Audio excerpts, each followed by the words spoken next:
officer still stands for talking, you know? Offender in custody?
Happy New Year, everybody. Content warning.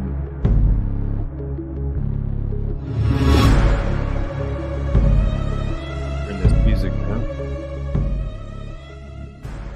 Happy New Year, everybody. Thank you for hopping in, and I appreciate you hopping in. I don't expect anybody to be hanging out tonight.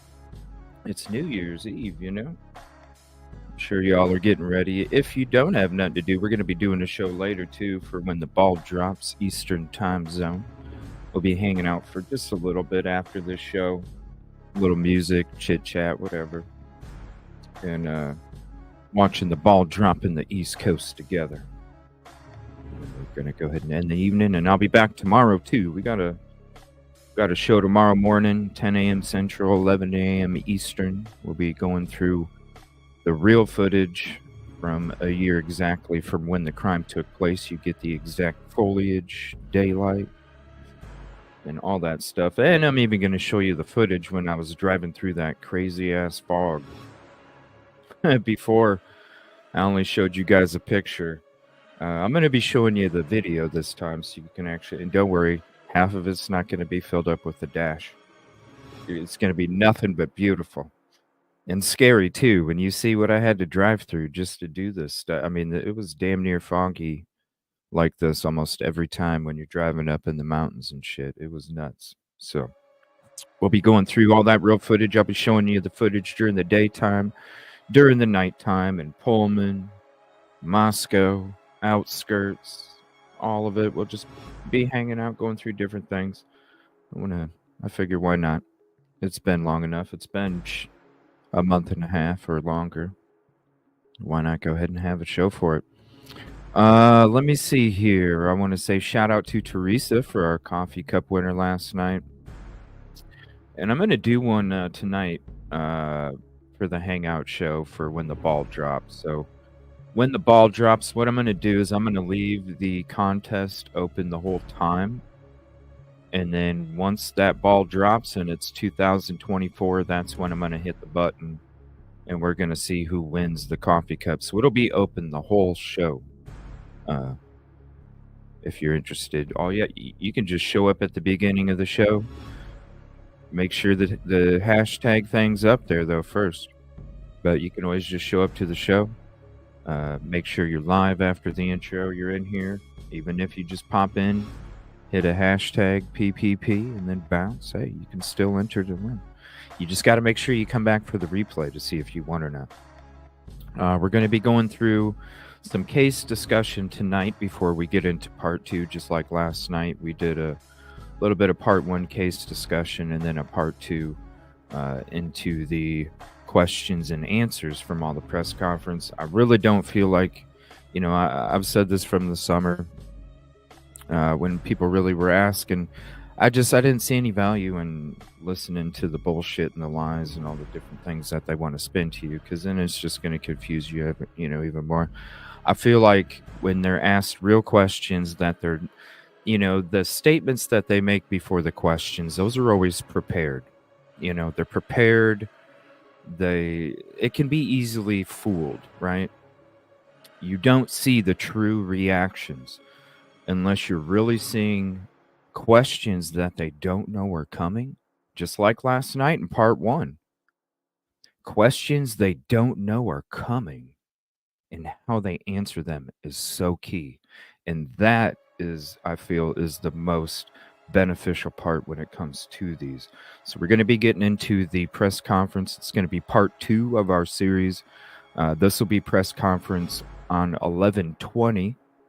So the thumbnails will show all the different press conferences that we cover in that show. So that way it's easy to know the difference. We're going to be going in order. So, and always in the description for these, you will see in the timestamps for the videos, you'll see exactly what date of press conference we're going over.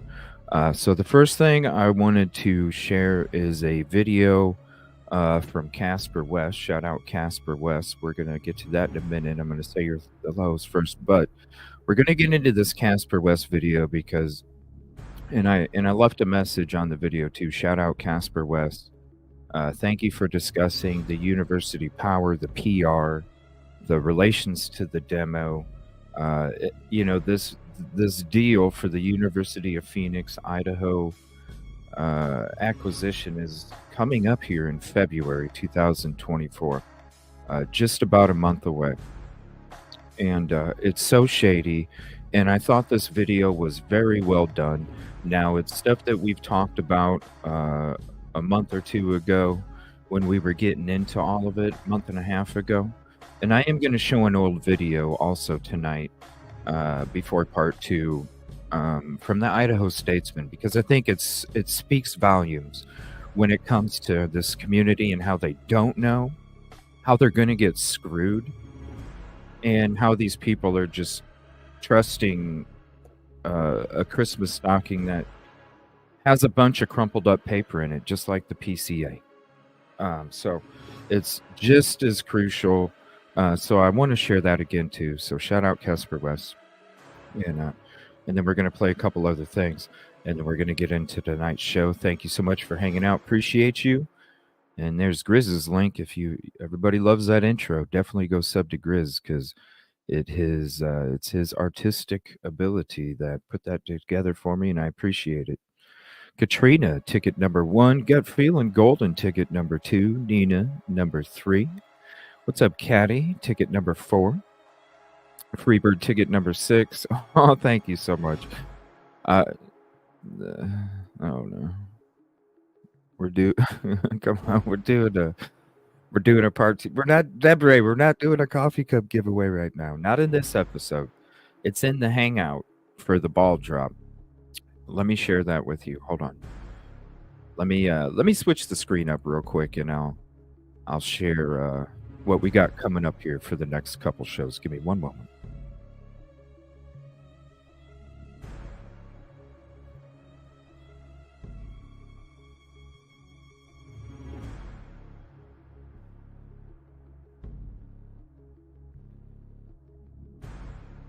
All right. So the coffee cup giveaway is going to be this right here. A Happy New Year hangout.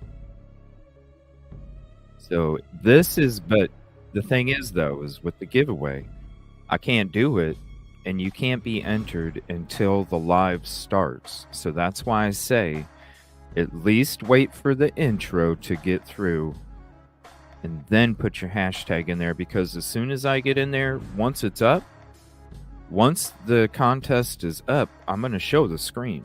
You know, the screen that I show with the hashtag, then you know. I'm going to have it sit there for a few minutes so everybody knows. And then I'm going to put something down in the bottom left, letting everybody know that they can hit it to enter. And we're gonna hit the button when the ball drops. But not yet, though. We got to wait for that.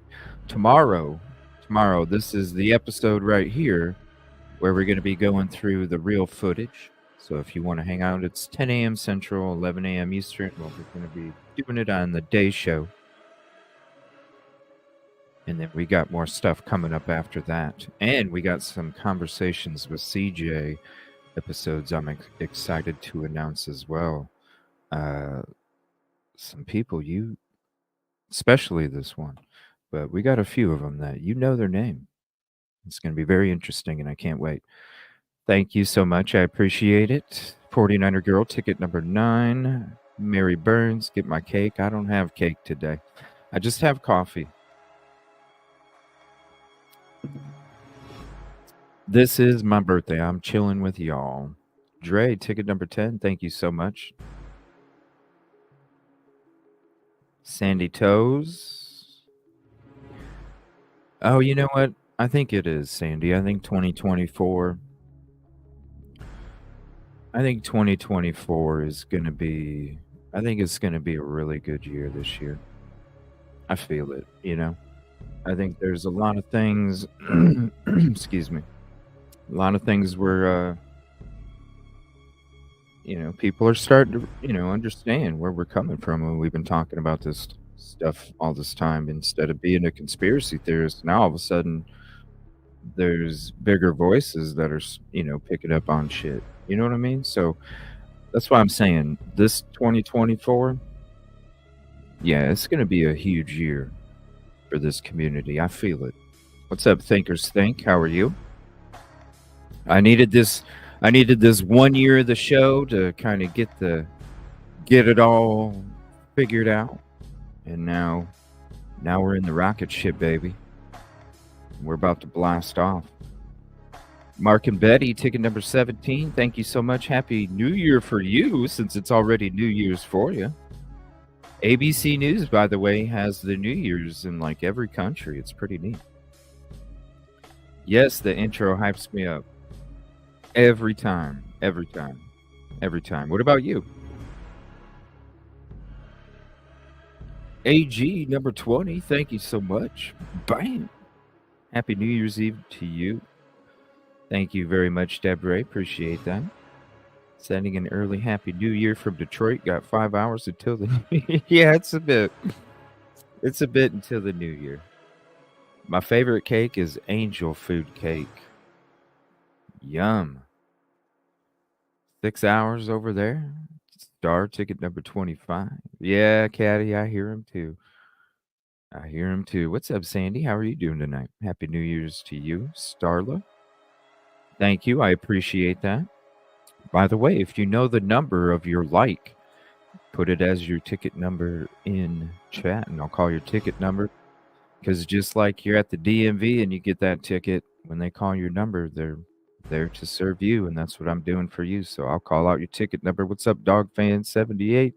Happy New Year to you. Thank you, Star. You too. I'm so boring. Yeah. Oh, whatever. Sandra, how are you doing? Happy New Year to you as well. Teresa, congratulations on the coffee cup win last night. Who? That was crazy. I thought it was going to be, who was it? Because it kept flipping to one person's name quite a few times right there at the end. And I'm like, that's going to be who wins. And all of a sudden, boom, Teresa just right at the last second swoops in and hits the finish line. I was like, dang, that's crazy. You just hashtag PPP when we open up the drawing. So, oh, probably because I'm late on chat. Exactly. Like, just like if you guys missed episode 1, I put the timestamp in the video. If you don't want to hear the case discussion and you just want to hear the part 1 of it, trust me, it's some good shit. You can listen to him. You can listen to him tell you something that's prepared and scripted all day. Is when you listen to them having to answer questions that they're not prepared for. That's where you get the lie detector tests going. You know what I mean? You don't get the lie detector going when it's just prepared. No. It's when they're not prepared. Happy birthday. Thank you so much, D. Marie. Ticket number 23. 30, but what is the number 4? I assume the number. Yep. The number. Let me see. I know Nightbot throws something out there. Look at that. Happy New Year 2024. Already 2024 over there in Scotland, right? It's got to be. Good vibes for 2024. Making waves in the ocean of truth and justice. Aw, well, Angel. Do you want me to call you Angel? I'll call you Angel from now on. All right, so we're going to show those. And if you didn't check out, I'm telling you right now, like the incel theory, I know. I wasn't, incel, I was like, what? But man, after I went to Moscow and I was there myself and I was like, damn. This is what fucking happened. When I was there, when I got there, and I felt the air and the darkness. And I also felt the opportunities that somebody would have or get to if that's what it got to.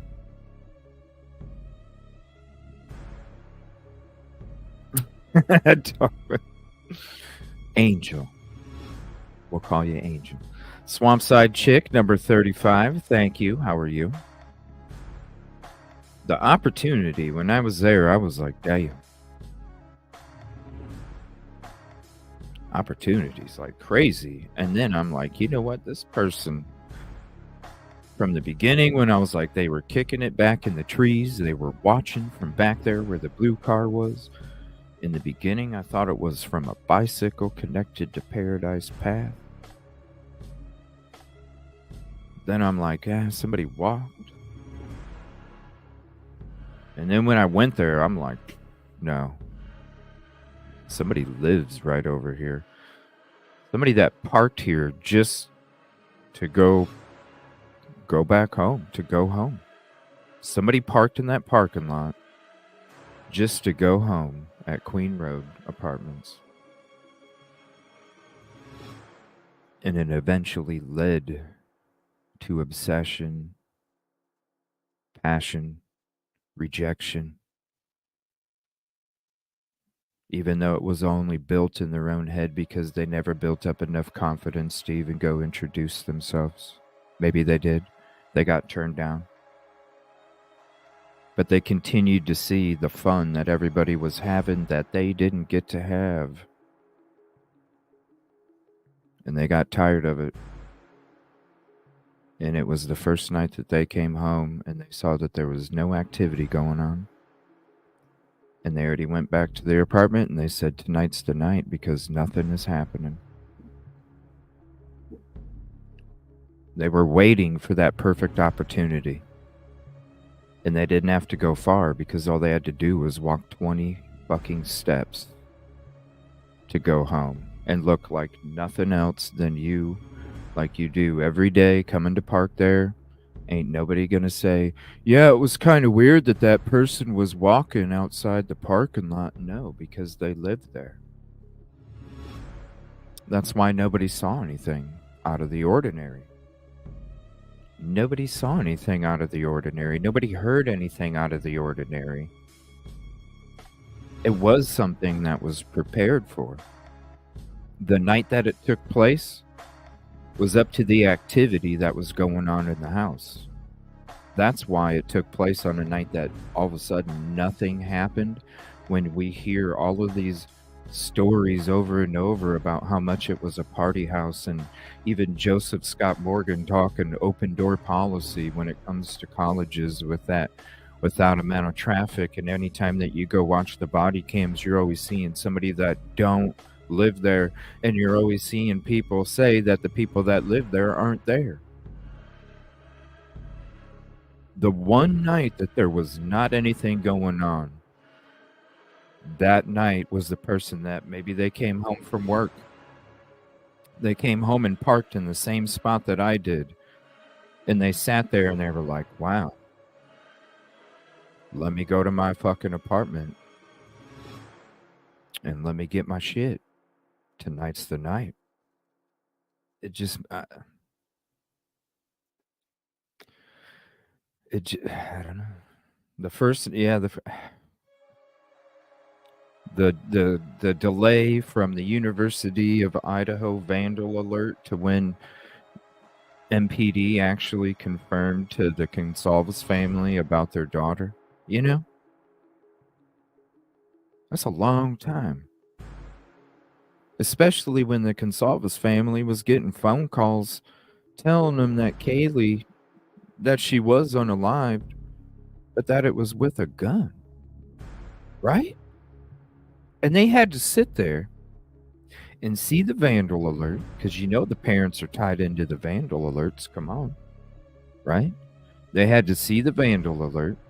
They had to hear the speculation about what happened to their loved one while they're continuing to reach out to the loved one and not get a return call. You know what I'm saying? And they got to sit there for that amount of time before the police can even acknowledge who the hell and what the hell took place.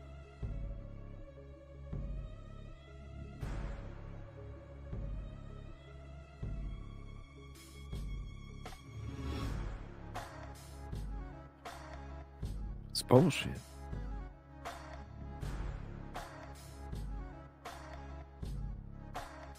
You know, and I feel bad about that guy, you know? The way that he got treated. Hell, I feel bad the way that, you know, did you guys ever remember when somebody was saying that they had claimed that Koberger called into their show? That was the last night that I watched their show, because that was the first night I said, wow, the dude's telling you it was like 10, 15 years ago. Wake up. So that was the last night that I watched that show. But did you ever see the interview that he was on another creator's channel where he was talking about the shit that he went through because of being falsely misrepresented that way for views and clicks? That's when that channel blew up. That's when the channel blew up. The channel blew up when they said that Koberger called in the show, and I'm standing there in my living room watching it live, and I'm going, bro, the dude isn't fucking Koberger. What are you talking about? And that's when I changed my sleuthing show, because I was like, yo, if that just like the 2 windows for the truck to the 1 window for the truck, I changed my sleuthing shows, yo. Because when they get to a certain point where it's like, dude,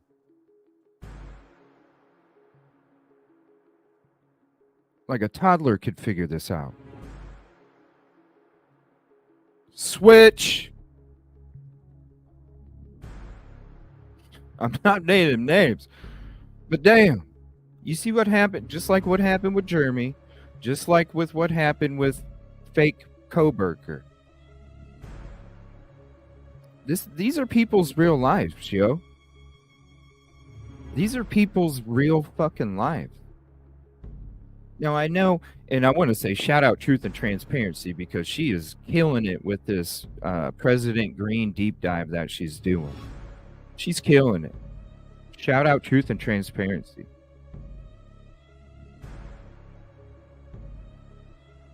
But when it comes to President Green, and you're putting up pictures of President Green's truck that has 1 window, and you're asking people how sus it is to the truck that's driving by Kaylee and Maddie when they're talking about Adam? That's dangerous too. Because who says now all of a sudden somebody was like, oh shit, President Green drove by the girls?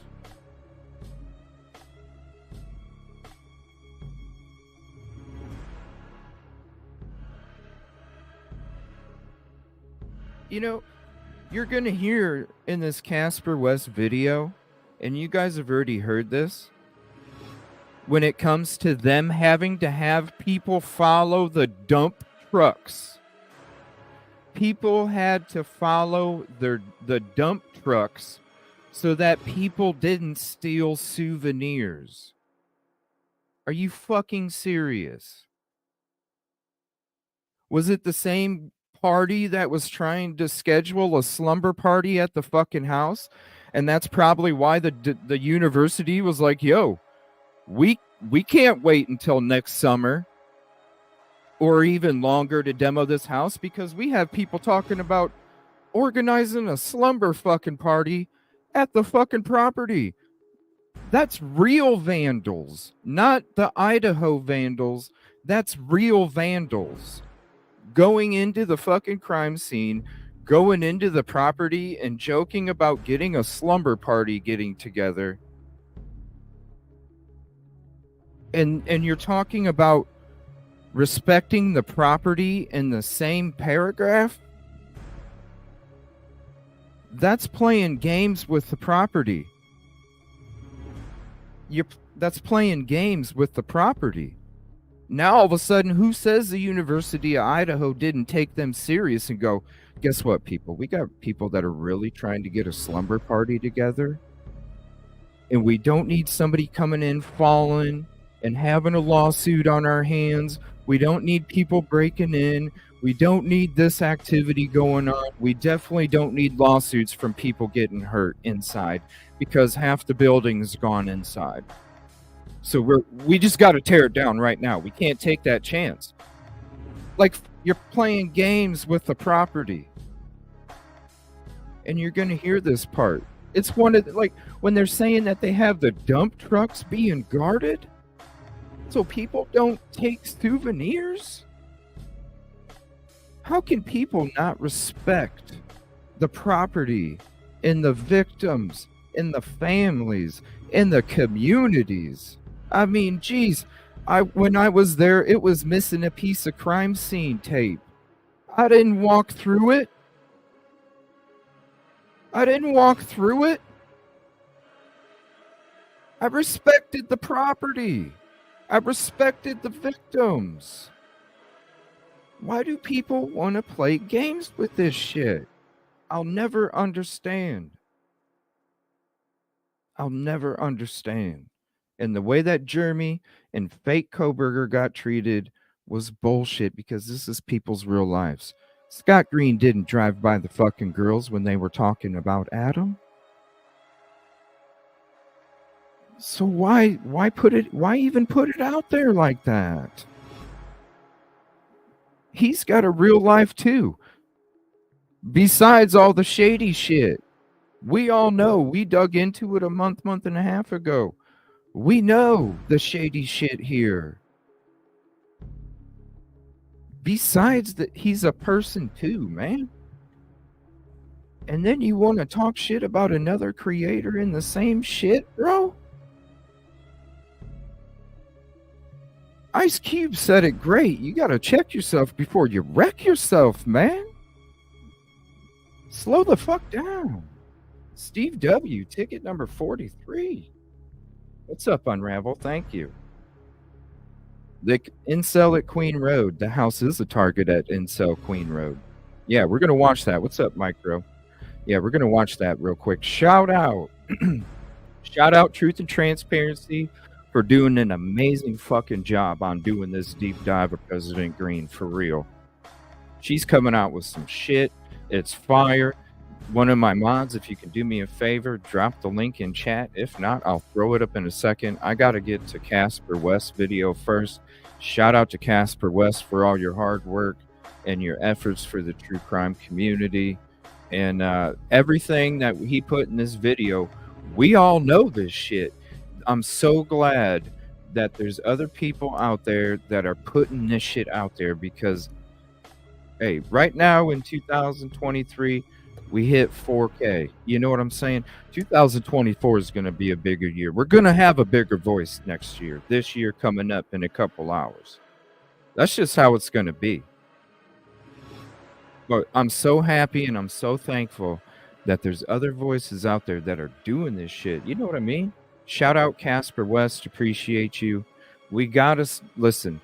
When it comes to this University of Phoenix deal, go watch our episodes if you missed them and you're new to the show. Go back a few weeks. It's in the titles. University of Power. University Power. All three or four episodes. We dug into that shit too. Not like the beautiful Lana. She does way better than I do.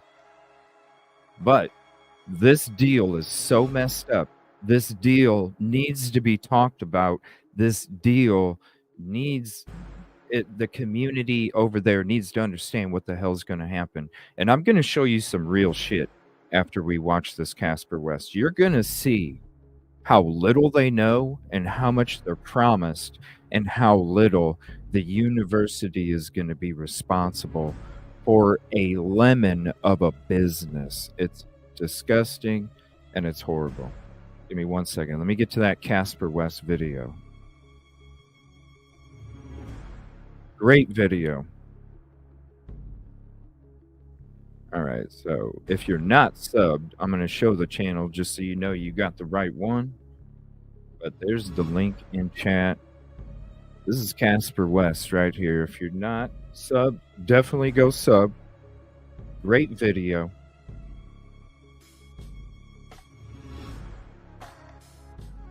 I just can't, you know what I mean? You hear it from that lady from the university. They had, we did it on the next show, the next day after the first day of the demo, when we watched this shit. And it's like, man, they had people fucking following the dump trucks, you guys. How ridiculous is that? This property, these victims, they're not games. They're not games. You don't make fun of it.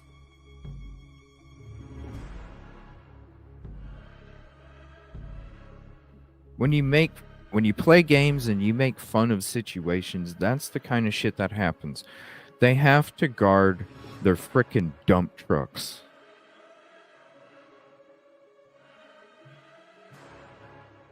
But the university believes this will help students to heal. Why do I regret this in my mind? I gotta pause that real quick because of the music. But all I'm saying is we're better than that. You know, we're better than that. If we're gonna be real and talk true crime, you know, let's not play games with shit, you know? Look at this house every day. We can see it from campus. You can see it within the densely populated student area where the house is located. It's just that constant reminder of what happened. And Andrew, I know there's a lot of things going on, like adjacent to this whole situation. Like, I understand there's a lawsuit against State Board of Education here in Idaho for greenlighting this process in the first place. What's the up? When this is just little small clips of it. Like I said, if you go back to our University Power shows, we're showing it all. It's freaking, it's gross, everybody. Date on there. I know that there was an alleged open meeting violation. Yeah, that's exactly what it was. Different lawsuits, all sorts of stuff. Different colleges, different lawsuits. I mean, the university's decision to demolish the home what has they're going to do many. to this community. The house with 4 University of Idaho students were eliminated last year has been destroyed. To you too, bro. But thank what you if for all your hard there's work, still bro. evidence around the home? Why? I just want to say thank you for all your hard work, bro. Appreciate you. Why is one of the victims' family, Chapin's mom, in support of this demolition? Why was the University of Idaho president subpoenaed? In the early mornings on December 28, 2023, the demolition for the Idaho home was set to start at 7 a.m., but ended up starting early. Out there live to King Road in Moscow, Idaho, where the sun has not yet come up yet, but the demolition if my watch is correct, beginning more than 15 minutes early. Here you see one of the crew members standing over the rubble where the demolition is currently underway. A few devastated onlookers watched as the big giant machine tore down the home, debris flying everywhere. According to News Nation, the debris had to be guarded from people taking pieces of the house as a souvenir. I don't have access to the News Nation live feed, but ICU says that they're reporting on News Nation that debris will now be guarded because of souvenir hunters, etc. A few of those people at the scene were reporters, Moscow Police Chief James Fry, and University of Idaho officials. What's up, Detective? A day prior, the victims' families, who wanted to keep the home up, made one last attempt to stop the demolition that the university has not taken into consideration for the past few months. Man. The victims' families have notified them. That's in the letter, ridiculous. the Colonel and Gonsalves family cited 8 reasons 50, they say the house could hold evidentiary value for the trial, including all of the entry and exit points in the home, where any potential biological evidence was found inside of the home, and if the house itself could have been a target for the crime. It's obvious that from the 2 recent visits to the home by both the prosecution and the defense, there's still evidentiary value in having the King Road house still standing. There may be additional discovery by either party that prompts one to need to revisit the crime scene. Therefore, if Koberger is found not guilty, they will never find the real killers. So why would they tear it down so fast if it was for healing? Wouldn't you? Because maybe they were worried that people were going to break in for a fucking slumber party, get hurt, and then they have a shit ton of lawsuits on their hands, people.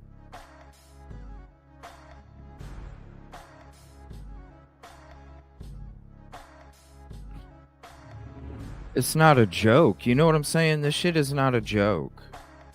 I'm glad other people can be theatrical about it and make jokes about it. Care about the opinion of the people who are hurt the most? Asking, it's so reckless. Why now? Why not leave it up for one more semester? Allow for the trial to begin as scheduled, and it be used as a tool, potentially, if needed, for the jury to reach their conclusion as to whether or not Brian Koberger is guilty of first-degree murder. Is it a money issue? The university makes millions of dollars per year. In fact, see, you know, like I've been saying from the beginning when we went into this month and a half ago, I told you guys, this fucking university doesn't, they make so much money. They make so much money. And you're telling me they're worried about the cost of security? My fucking ass. So the people that want to sit there and say, hey, it's almost this much a week, my ass. You know, I'm tired of, listen, just because my voice is only this big don't mean I don't know what the fuck I'm talking about. That's why it's a beautiful thing when these bigger channels than me will say the same shit. Even lawyers will say the same shit that I've been saying, and then all of a sudden CJ knows what the fuck he's talking about. No, I say this shit from the beginning. The university is the majority of revenue for that town, so it can't be a financial issue. Also, the president received a 5% pay boost this year. Are they afraid the house is scaring off the students? Yeah. No, because this is a national story. The world will never forget. It doesn't matter if you tear down the tear home. it down. Yeah, to me, there's just so many questions about why. Yeah, just like the fucking Sigma Chi. You're looking over there. Guess what? Even if it's gone, you still see an empty lot.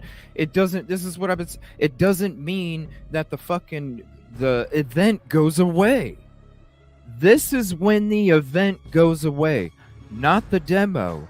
The event goes away when the last person that was enrolled when the crime took place remembers where they were in Moscow or Pullman the day that this fucking happened. That's the day. Because that's the last day that they have to worry about this being a thought. This memorial garden.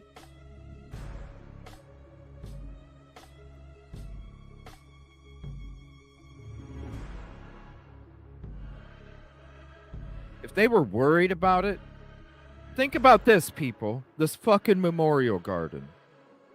If they were really about symbolizing and honoring these students, don't you think we would already be seeing the memorial garden?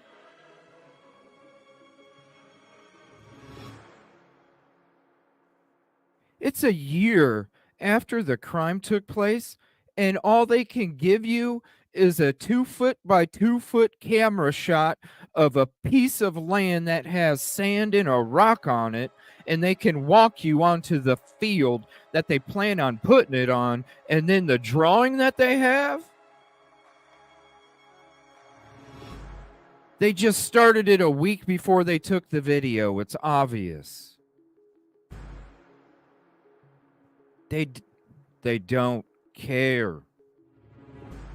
Why it's necessary at They this want it point, gone. this time. They want the memory They talk gone. about the economics. They talk about, how much it costs. They want the last student that was enrolled when this thing took place gone. They want them gone too. They can't wait because that's the last time they ever have to fucking acknowledge anything, or Jimmy Neutron has to console a student or a parent about what the hell took place on November 13th, 2022. At this point, this time, they talk about the economics. They talk about, how much it costs to keep the house up and those types of things.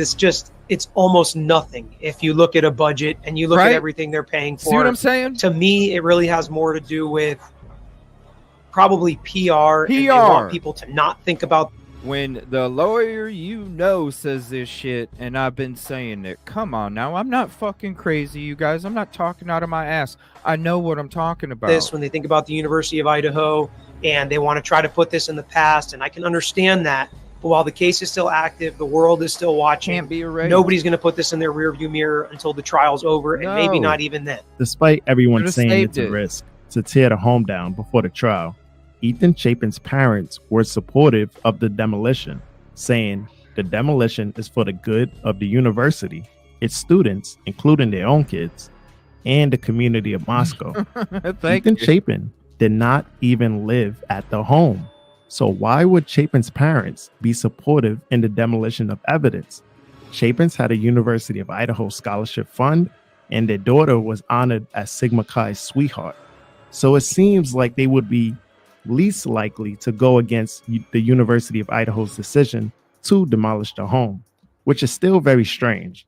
Many people know that this case is far more complex, and the real killer may still be on the loose, despite the other family's cry. And that's the thing, you could have honored their wishes because they never said it wasn't going, they didn't, Gonsalves family, Kernodle family never said they didn't want the house tore down.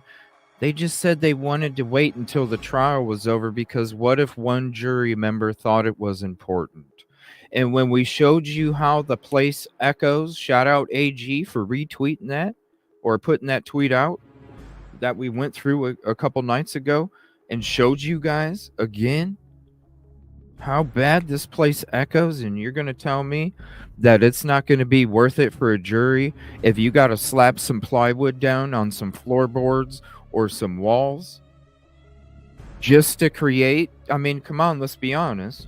Yeah, it's not going to be exact because you don't have the furniture, but you know what? At least you could throw some plywood on it or some drywall on it. Maybe some drywall, plywood, go cheap. Just do 3/4 plywood and that's it. You know what I mean? Even if you need to have a little space in between, who cares? At least there's something. Because it's so important. I mean, I'm sorry. It's not just the microphone. It's going off of somebody's phone. These phones have good microphones. These phones have good cameras these days, even if you get them at Walmart. It's not a shitty microphone. This house echoed like crazy. We had somebody on the show on the June 6th episode when we first went into the secret doors. And that was somebody that went to school at the University of Idaho and partied at 1122 and talked about the house. Maybe I should go back to it and just play that part where she talks about being in the house and partying, going to Idaho. It's totally important. And they could have easily served both families. They could have said, we'll wait to take it down until the trial. In Chapin family, the memory's not going to go away. You know, just because the house is gone doesn't mean that the memory's going to go away. It's still going to be there. The lot, you know. So how about, you know, after the trial's over, we'll go ahead and demo it. All families get their wish. Unfortunately, they didn't care to do that. What's up, Charlie Brown? They didn't care for all of the families. They cared for the family that went with what they wanted to do. That's what the fuck they did. Because they don't give a shit. They don't. Because if they did, they would have had that memorial garden already done too. Let's be real. They would have had people out there during the summertime putting that thing together. Give me a break. What best way to honor those students as a university than to have that memorial garden ready for the new class that's coming in for 2023? You know what I'm saying? Wouldn't that have been such an honor for the students and for the victims, where they would have had that memorial garden ready and they could have showed it off the first day of the year? I mean, come on. What better way to honor the students? Instead, you're half-assing your shit to make it look like you give a fuck when you don't. Pride to keep the home up. The university president, Scott Green, said, "While we appreciate the emotional connection some of the family members of the victims may have to this house, it's time for its removal and to allow the collective healing of our community to continue." Jody Walker, university spokesperson, stated, "It was powerful to see the house come down and to know this was sort of that close of a chapter and the start of a next one." Close of her chapter. You know what I'm saying? How much more disrespectful can you be to the Consalvis and the Kernodle family? How much more It's just as disrespectful as when you said that it's time for its removal. Even though you understand the emotional connections that the families that don't want it demoed have to the property, it's time for its removal. And then you have a statement like this. Sort of a close of a chapter for you. But lady, miscommunications director for the University of Idaho, who cares about your chapter when you have family members that have victims that didn't want that chapter closed? Who cares what you think? And I know that it's the mainstream media. You know what? I wouldn't even aired this fucking part. You know what? I would have said it to her face too. That's probably why it's a good thing I'm not a reporter. Like, because I would have been like, what do you mean? What about maybe I need to. You know what I'm saying? Maybe I need to fucking ask them fucking questions like, what do you mean?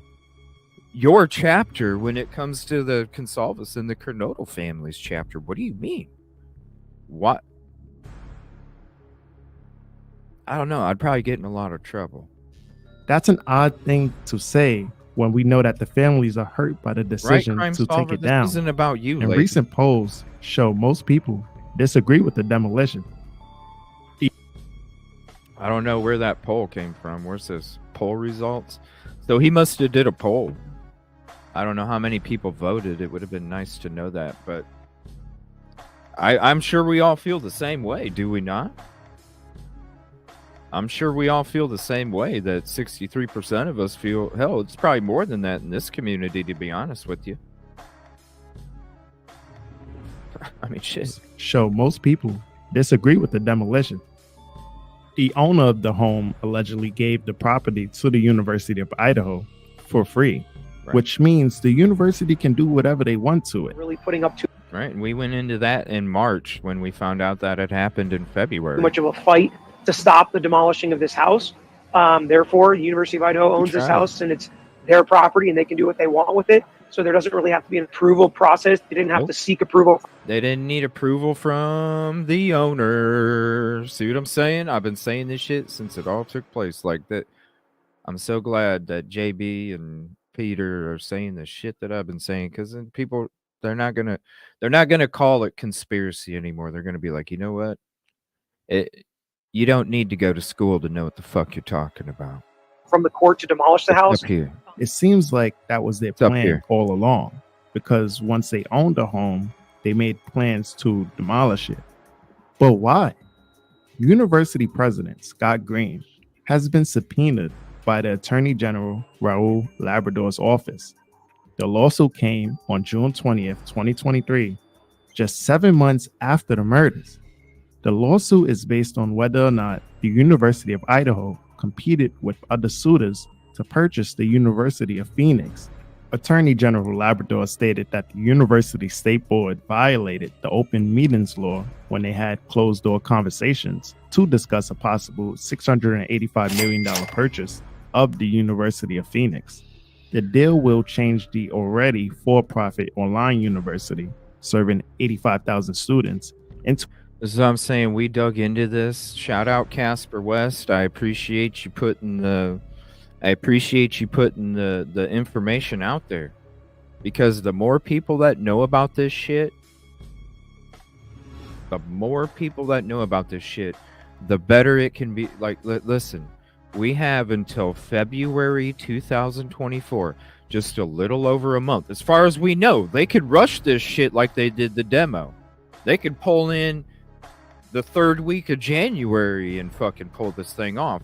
You got to understand, when they first brought this deal to the community, they were both under a non-disclosure agreement, and they blamed it on the other university. Idaho blamed the non-disclosure agreement on the University of Phoenix, and the University of Phoenix blamed the non-disclosure agreement on the University of Idaho. The University of Idaho brought this to the board 2 days before the vote was supposed to take place, when they had been working on this deal the whole time. And the reason that they kept it a non-disclosure is because of every other major university that was trying to purchase this University of Phoenix for damn near $1 billion back the fuck out every single time they got to the final stages of looking at the books. And the University of Idaho did not want the community to have the same thing happen. That's why they kept it as a non-disclosure until 2 days before the vote was supposed to take place. And then they only met for 90 minutes before the vote needed to happen. That's all the time that they had left.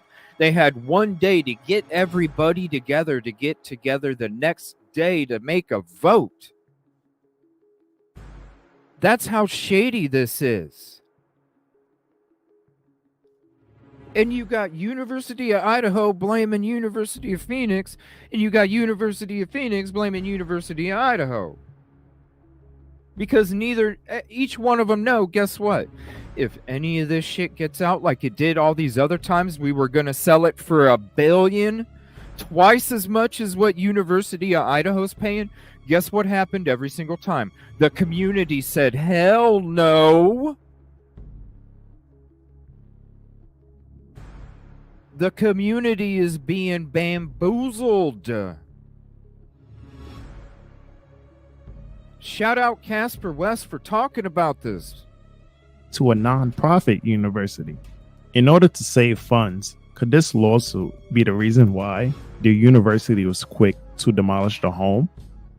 The series of the 3 closed executive sessions occurred on March 22nd, April 25th, May 15th, and the final public discussion to purchase the university was announced 3 days later on May 18th. The open meetings law on executive sessions says if only an executive session will be held, a 24-hour meeting and agenda notice shall be given according to the notice provisions stated in subsection of this section, and shall state the reason and the specific provision of law authorizing the executive session. On the first session, during the court disposition, it was noted that competition did come up, stating Green and his team made it clear that the University of Idaho wasn't the only bidder of Phoenix. However, during the June 16th committee, when asked questions to drill down the competition question, they received vague answers, See, The University of Idaho president shout said he out heard Casper rumors of West for two talking bidders about this. were vying for purchase, but offered no details. Going back to the court disposition, it was stated that the University of Arkansas was mentioned at the first meeting. The lawsuit stated that it was an illegal pro forma meeting to ratify a $500 million agreement whose terms were discussed and established outside of public view, in direct contravention of Idaho's open meeting law and competition with governing bodies. On June 27, 2023, the University of Idaho said emails about Phoenix suitors didn't exist, but at least one did, and it came from the University of Phoenix president. This letter referenced two parties who were interested in the Phoenix purchase. One was Arkansas, and the other was the University of Idaho. The competition question is the heart of Labrador's lawsuit, but there's more to this. Skeptics don't understand why the University of Idaho wants to set up a nonprofit to finance the Phoenix purchase, putting the university's reputation and finances on the line. The University of Phoenix has a long history of enrolling GI Bill enrollments. Allegedly targeting veterans for enrollment, they became the top recipient of GI Bill funding in the nation. They were sued for using deceptive practices and targeting veterans, which led to a huge payout of a $191 million settlement with the Federal Trade Commission. It was so bad that the Veteran Affairs threatened to ban the university from new GI Bill enrollments. This led to recent graduates feeling embarrassed to list the University of Phoenix on their resumes. So why would University of Idaho want to buy a toxic? The government quit using the University of Phoenix online, people. When the government quits using them, that's why there's a non-disclosure agreement. Asset. On May 18, 2023, right, Katrina? The deal was done in 90 minutes. The lawsuit basically states that when making a decision this big, the public needs to be notified about this transaction before it happens, not to be presented to them after it happens. These university presidents are making six-figure salaries, as much as $530,000 per year. And when a brutal crime involving college students gets national attention, it gets in the way of the town's revenue. There's no telling what someone will do to prevent their cash from declining. It's particularly quiet now, quieter than it should be, I think. Under a blanket of fresh snow, the University of Idaho's campus is peaceful by way of tragedy. A lot of people went home after the news, so. Ella Wise, a freshman, says her mom wants her home. I'm coming home this weekend, back to Boise because of it. My family is very concerned, and rightly so. Her roommates are going home too. Students that say they don't feel safe as no one is in custody for the stabbing death of 4 of their peers. So there's a lot of fear and uncertainty, and we are working with the university, and the university is working very hard and diligently to provide that sense of security as well. Students were fleeing the campus and doing online work in order to be safe. What do you think they'll do to make sure that students feel safe in order to protect the assets of the town? Why were they telling Steve not to put up posters? We want to put rewards out there, like, don't do that. Yeah, I get it. Your town doesn't want to have reward posters posted all over when you come and you do your rush. You're not going to get a lot of students if they see those things. They knew. There's something being hidden from the public. And there's a bigger reason for this demolition than just healing. But on the left is Idaho President Scott Green, and his statement read as follows, that the house is a grim reminder of the heinous act that took place there. While we appreciate the emotional connection some family members of the victims may have to this house, it is time for its removal and to allow the collective healing of our community to continue. This, of course, coming from the University of Idaho, and this is Scott Green from the University of Idaho website. What will they do with the house now? They are going to grade it and prepare to plant grass. However, no other plans are currently in the works for that site. It was when the state board of it's gonna, like I said, it's gonna end up being a freaking parking lot. Whether they build a deck or even put cement there, you don't think people are gonna come on, you guys. They're worried about parking and freaking water. Board of Education was meeting to figure out what they want to do exactly, if they want to pursue this affiliation, I should say, Joe. AG Raul Labrador did say there was an open meeting violation. That's still working its way through the courts right now. That hasn't gone anywhere yet.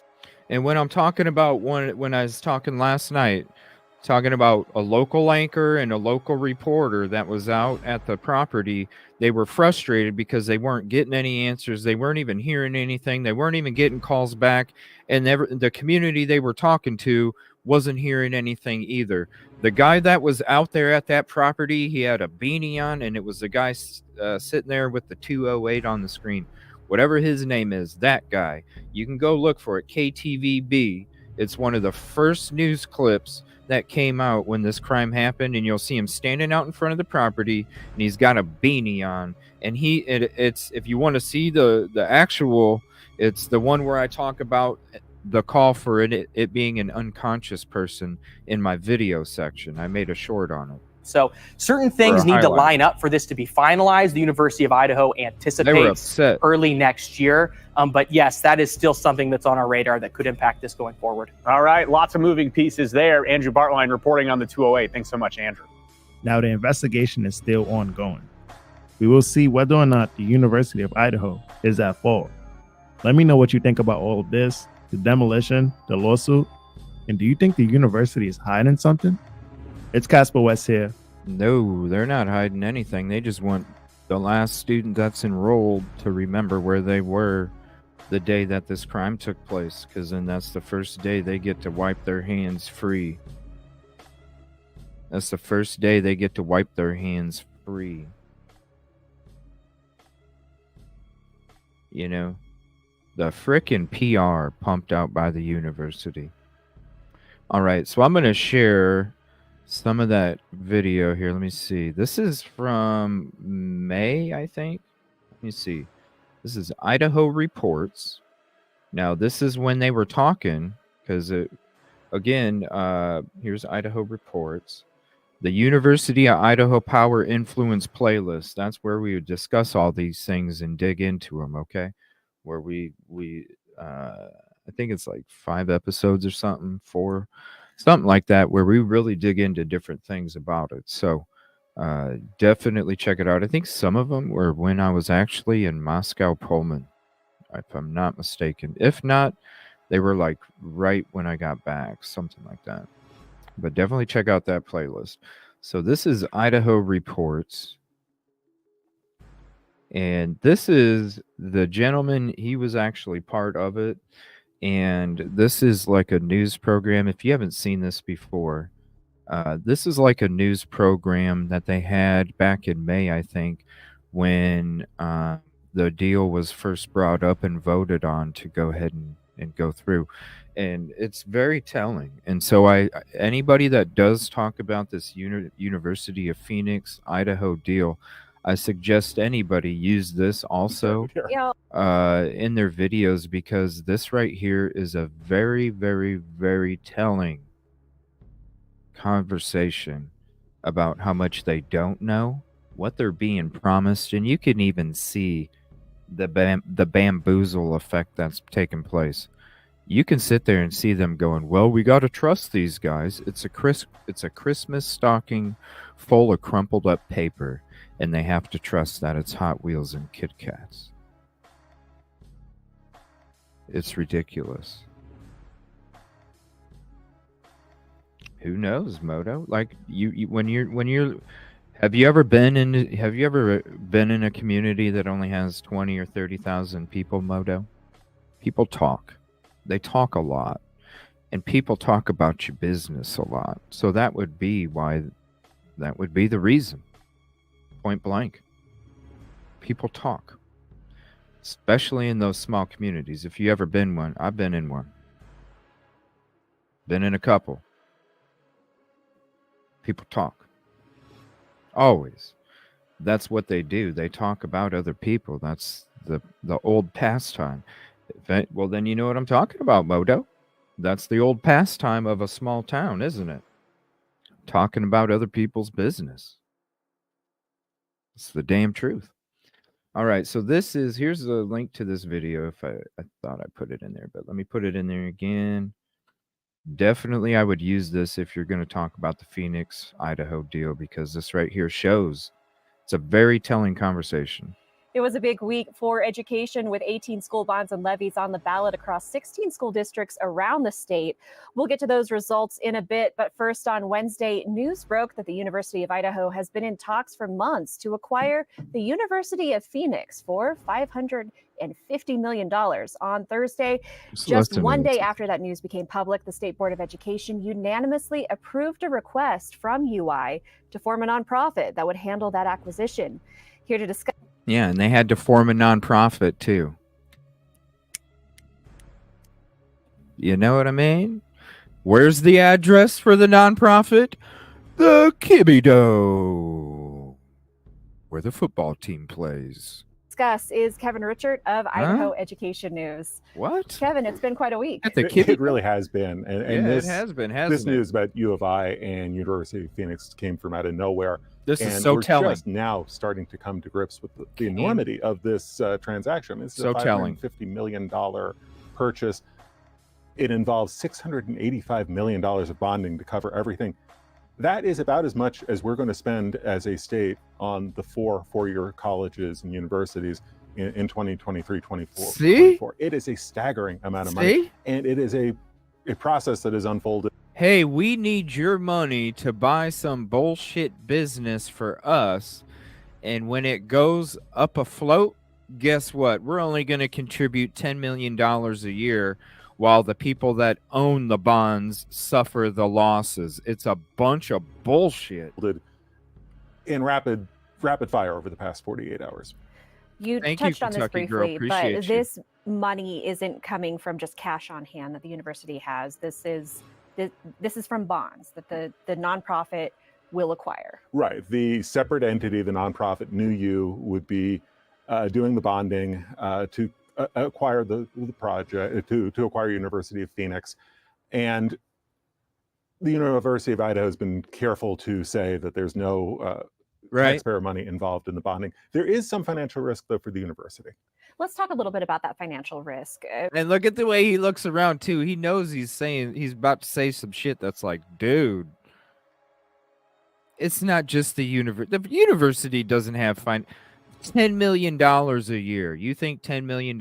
That's fucking chump change. Give me a break. What does it look like, and how do we get there? What's the path to see that risk?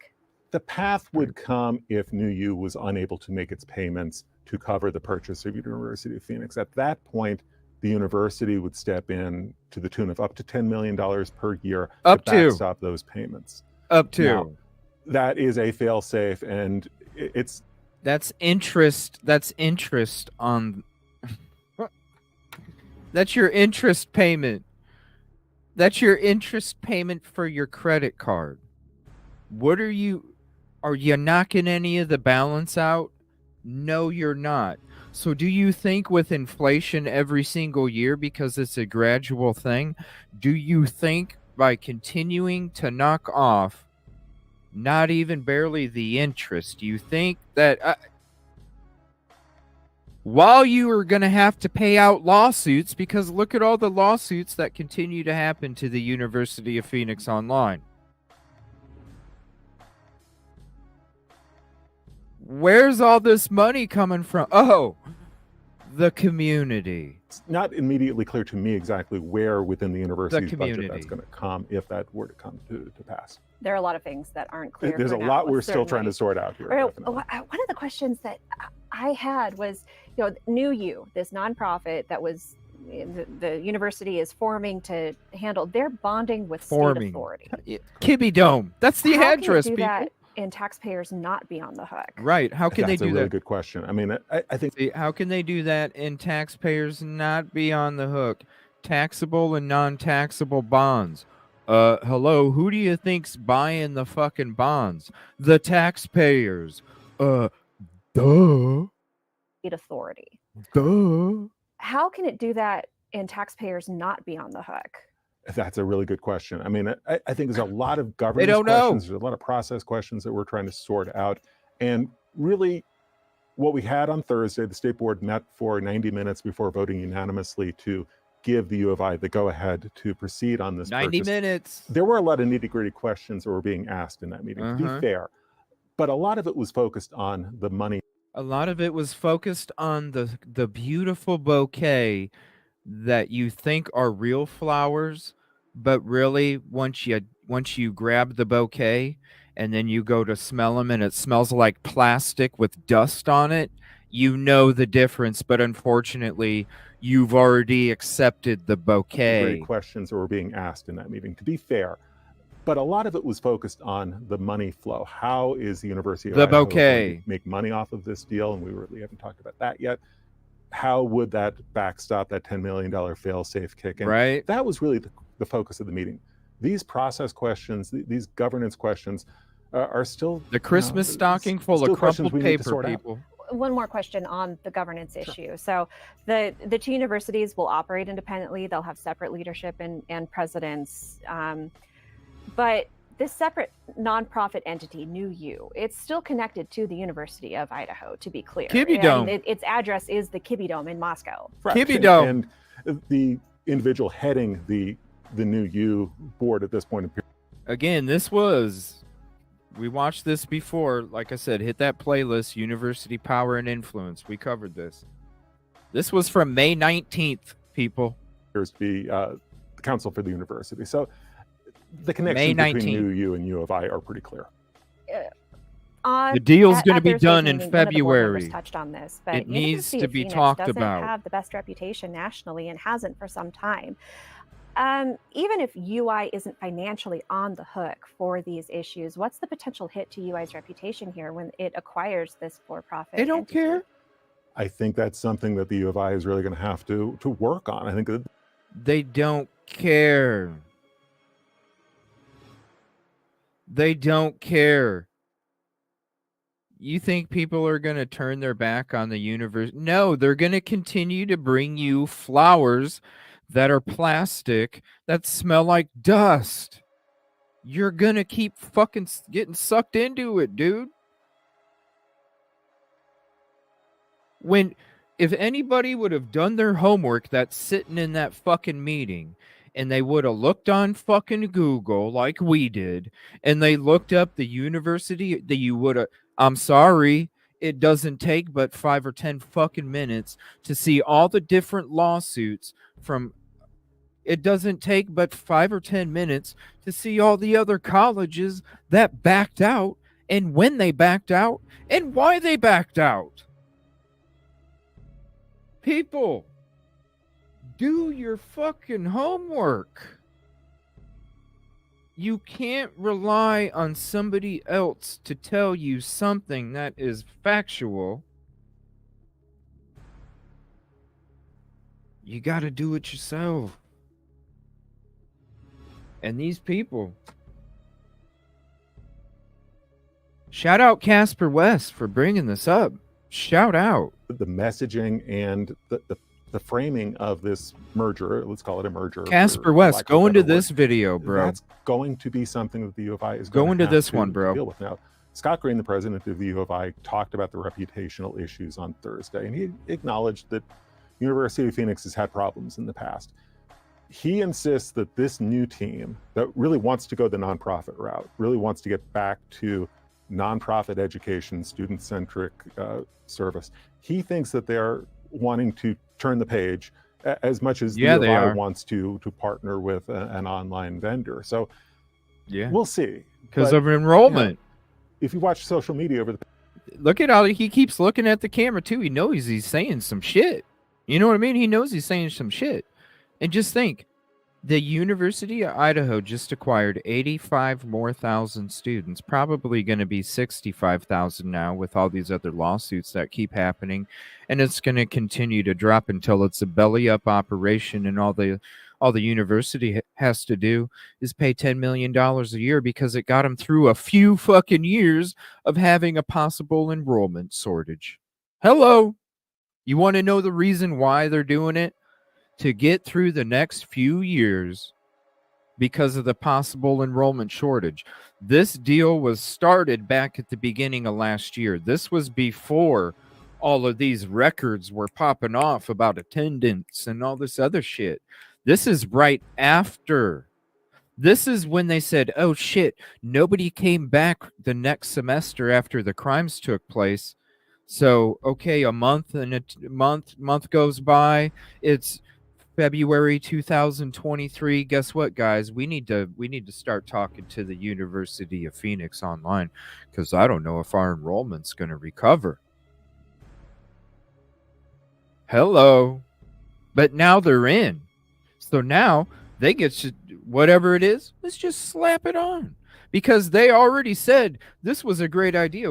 You go to the playlist that I shared with you, you'll see the President Green interviews talking about this. You'll see the people asking President Green questions and his responses. You will see how he answers to this deal. And he says shit. He says shit like, well, typically this is not how I do a deal, but these are good people. Dude. The past couple of days, everybody has a wisecrack about this merger and about the University of Phoenix. And fair or unfair, that's something the U of I is going to have to combat over the next few months or years. Shout out Casper West for talking about this. The least negative reaction I saw was, well, that's weird.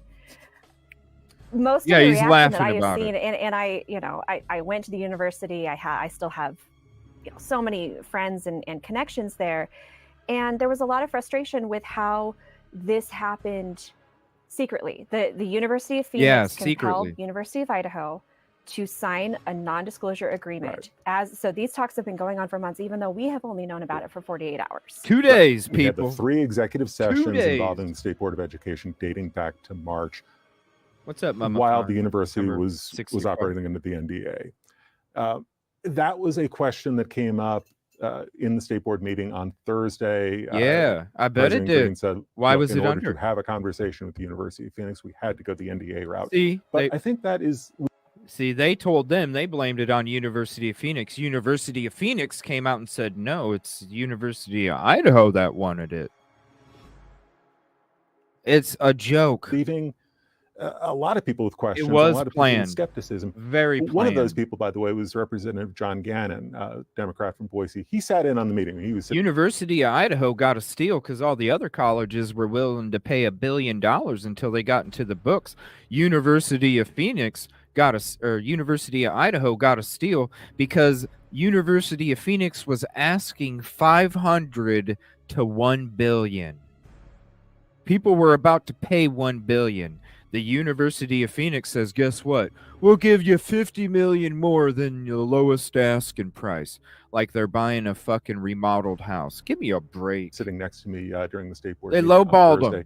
He didn't comment. There was no public comment. And they knew that they would take it because everybody else was canceling their shit. Afterwards, he wrote a letter to the State Board. University of Phoenix was like, finally a buyer. The secrecy, finally. The kind of take it or leave it. We've got to do this week in order to get University an of application Idaho's into going, the University yeah. of Phoenix's We get this shit by on the Friday, cheap. today, 2 days out from when this became public. His concern is about this process. The secrecy. The kind of take it or leave it. We've got to do this week in order to get an application take it or leave into it. The University. We got to do it now. Accreditors by Friday, today, 2 days out from when this became public. His concern is this is secret. It's kind of got a take it or leave it aspect to it, and this isn't the right way to be going about this. And he isn't the only lawmaker who shared those concerns. I watched the board meeting online. Yeah, there's 2. The YouTube channel still had the chat. There's 2 lawmakers that are wanting to sue or do whatever they can to stop this. I need to find out if there's any more or not. It's a gentleman and a female, 2 lawmakers, and they said a couple months ago, I think it was September when they came out with the release, October, saying that they were going to do, even if they had to take it to the court, they were going to do whatever they could to make sure that this didn't happen. I need to find out if there's any progress on those 2 people. chat function going, and I saw I don't even Representative remember Mike their Kingsley name, but in it's in there, our the playlist. Republican from We Lewiston, went over it who was in the upset shows about the same thing, the lack of back then. transparency and the lack of input from lawmakers. It would have her This name might be on the first there. time that you're seeing His name questions about transparency being raised on the same project by the Idaho Statesman's editorial board and the Idaho Freedom Foundation. So if nothing else, the University of Idaho is bringing people together. You know what, as an alum, I appreciate that. And real quick before we move on, let's talk Bringing about people the pluses together, man. that President Scott Green was advocating for in this meeting. This has the potential to generate a lot of income for the University of Idaho. That bouquet with fake flowers that smell like it's dust. still not completely clear to me anyway about how this money all flows. But See? It's so telling. The thing is structured is that the first $10 million of revenue goes straight to the goes right to them. Strategic initiative. Who gets the first 10 million? The University of Idaho. Who only has to pay $10 million a year when it goes belly up? The university. They maximize the most and they get penalized the minimal. It's a joke. The university is saying, we think there's going to be a lot more comes through. Their cash flow is much more favorable than that. We think these flowers are real. Point. You know, they were talking. Listen, I'll sell you a fucking Larry Bird autograph card. I ain't going to tell you if the autograph's real or not, but, you know, come on. That upwards of $170 million. You're going to pay that much money for it? $100,000 Larry Bird autograph card. There's a lot of money at stake here. And I think really for the university and for the Trust me, it's real. One of the things that they keep pointing to is we need to come up with an online education system in this state. This is maybe the quickest way to do it because University of Phoenix has that platform already in place. It's been in existence for years.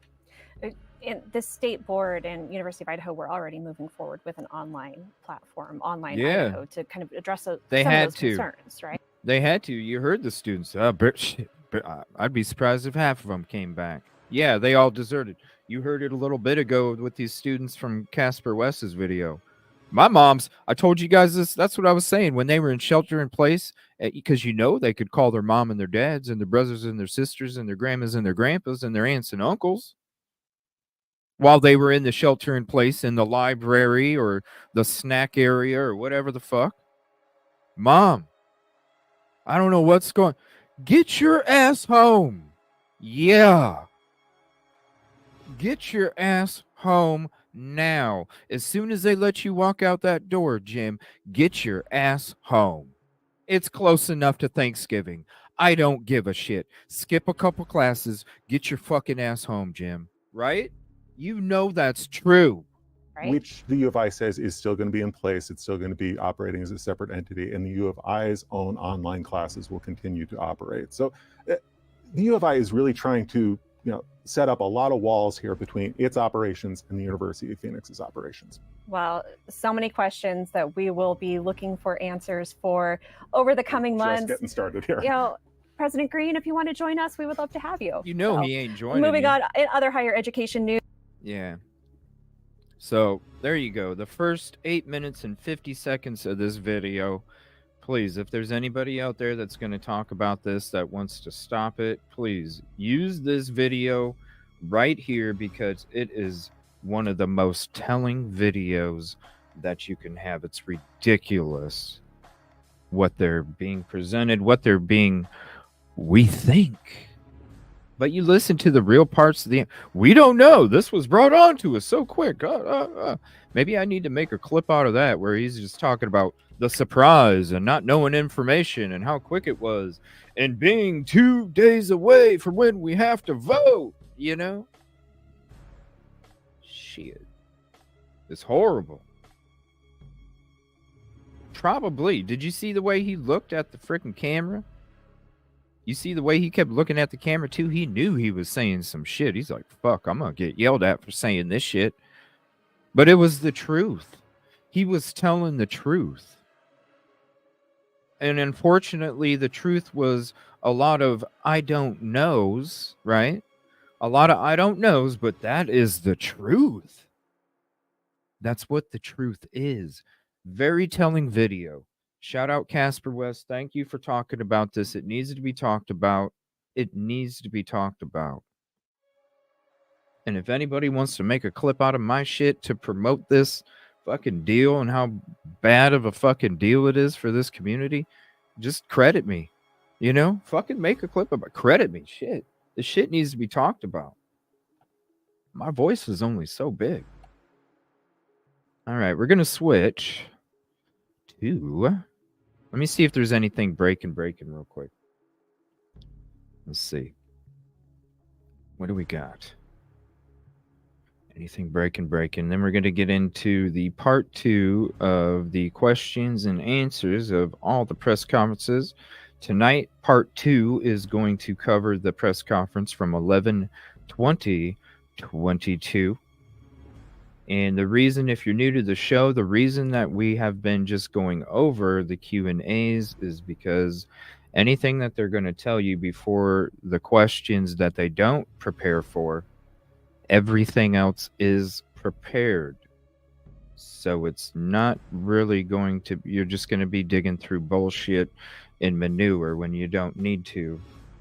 So we're just going to get it to where they get pressured. You know, when you get asked a question, you don't know what's coming. That's your lie detector, babe. So we're going to go to that press conference from 11/20/22. And I'll get to chat here real quick. We'll get this zoomed in. I will share the link with you. This is from the University of Idaho. We used the University of Idaho's feed last time. Last time they chopped out a couple parts, and we went to the City of Moscow feed or channel to see what they did clip out. So if they want to do that again, I do have multiple sources to go to in case any of these television stations want to clip any of this out. All right, so let's get into it. Thank you all for hopping in. I appreciate you. And let me just play it and figure out where the Q&As are at. If they're not in the beginning already, we'll see. Hey, you got Nightcap in the background right there. There you go, right there. If you see my mouse cursor. It doesn't look as poofy on this one, though. Something happened.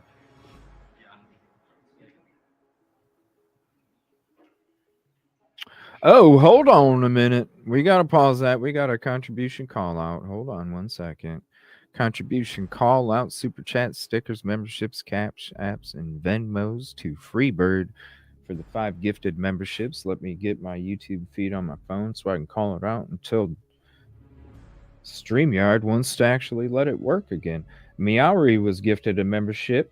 Storm Dancer, Miley, Jenny, and DS. Congratulations for becoming a member of the show. We will be resuming our OJ25 multi-series playlist for members only. We'll be starting that back up again next weekend. That'll be going through the late part of March 2024 into the early part of April 2024. We'll be doing that every Sunday. So that will be starting back up again this weekend. Plus, we're going to be having some other stuff coming out for the members only. And here soon, coming into the new part of 2024, I am going to be changing the tier levels of the memberships as well, because when it comes to a lot of this other stuff, where it comes to shows that aren't available, footage that doesn't get shown, any of that stuff, I want to make sure, or even clips or highlights or bloopers, I want to make sure that I can have something special just for a little extra tier. So we're going to be changing that up here in the beginning of 2024 as well. Oh my gosh, hold on. We got another contribution call out. Super chat, stickers, memberships, cash apps, and Venmos to Jen for the 5 gifted memberships. Thank you so much. And I know they will thank you too.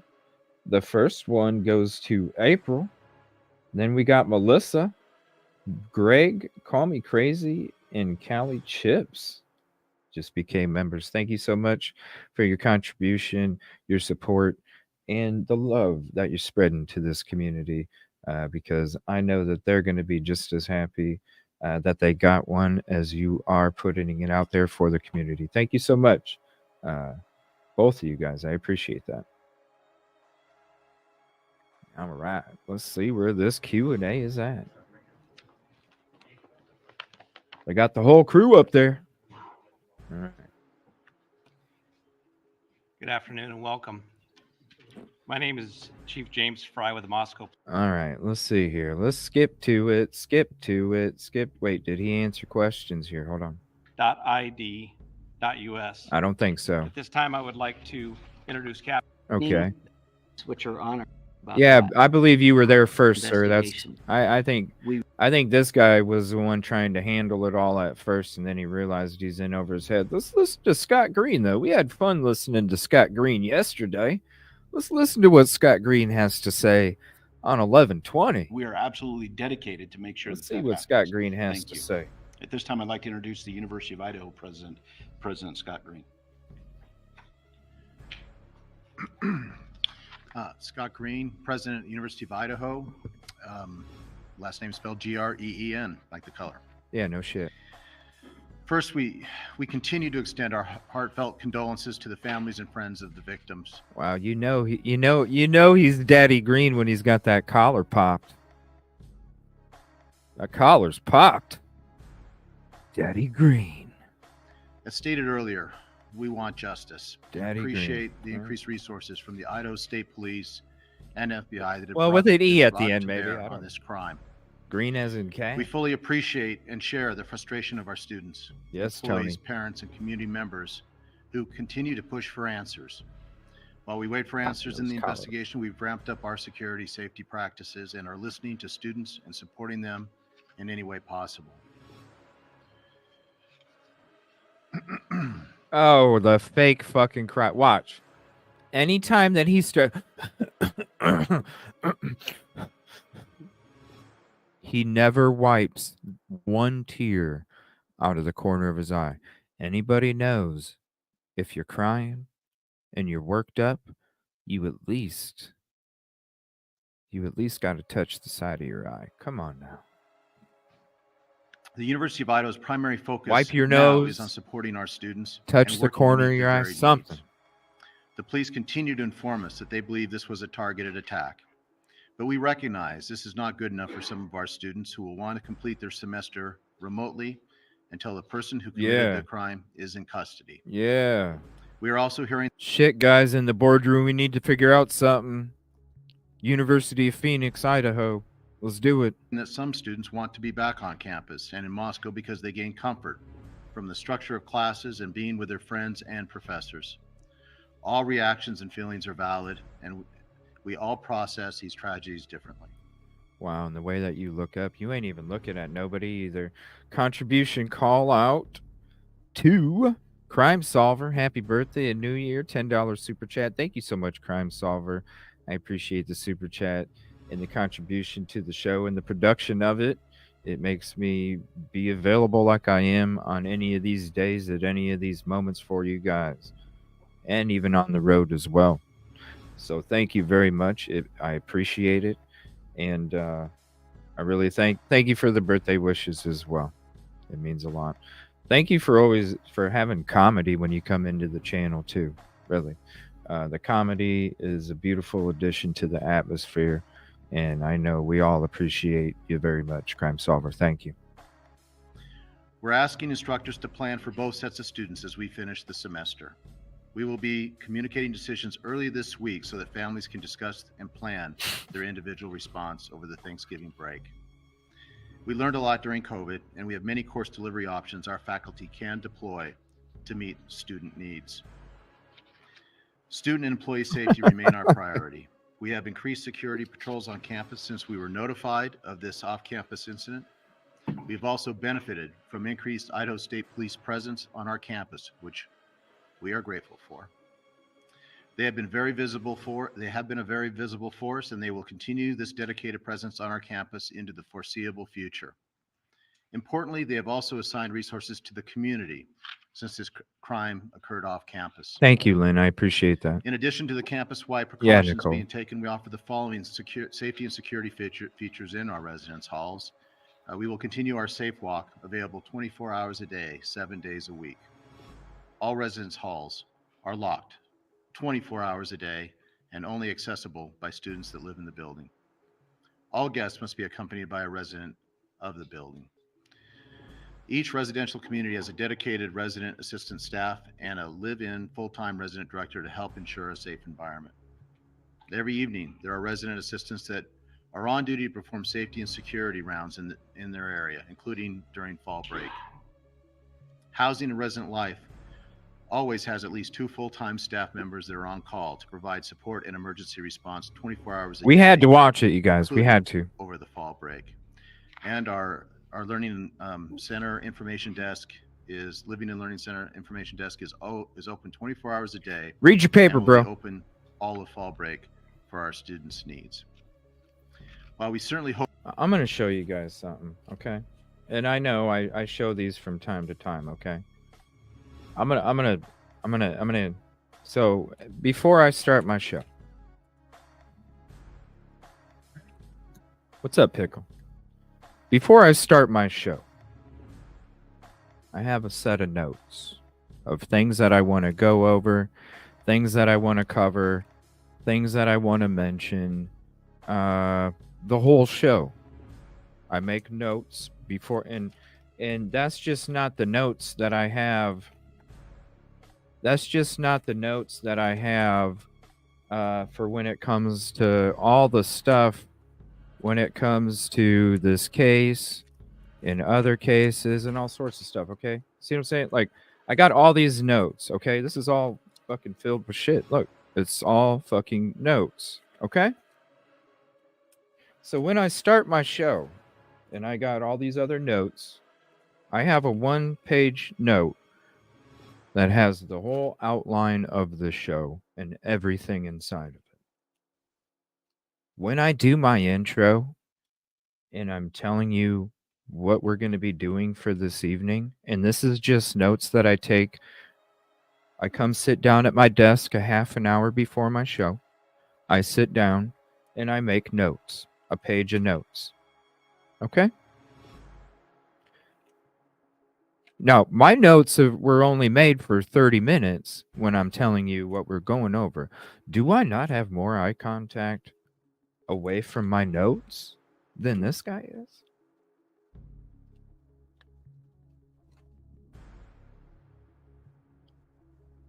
Look at this. He won't look up. Hope there's a swift closure with the arrest of whoever's responsible for this crime. Come on, bro. We must also be prepared for all the possibilities, including a lengthy investigation. We must balance safety concerns and the need to grieve, along with the long-term needs of our students and our employees. We're making security our top priority. We are Nicola also Moody. planning for the very real possibility that some students aren't comfortable returning to campus. We will do our best to meet the needs of all students. Mm-hmm. Our faculty is working hard over the break. Yeah, it's a bunch of bullshit. When I was there interviewing students, I wouldn't say interviewing, talking to them was more like it. Talking to them. That's when I was like, I'm trying to tell everybody when I was on, if you go to my on-location shows, I'm telling you then that the students, Washington State or University of Idaho, not only the demo, but then whether they feel BK was the one that committed the crime, and also if they feel safe, and also some of them don't do anything different than they did when they didn't have BK arrested. So when I hear this shit, like, the community wants it gone, it's like, who in the hell did you talk to? Because the people I was talking to weren't saying that. This much. Thank you, Nicola Moody, for the super sticker. Hold on one second. Contribution shout out. Super chat, stickers, memberships, cash apps, and videos. Let me see what the super sticker was. Oh, wow. We got one from Dre, too.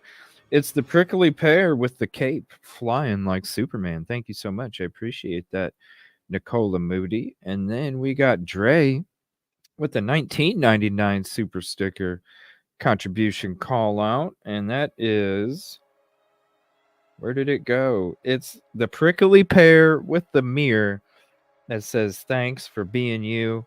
And Dre, thank you for being you. So right back at you. Thank you so much.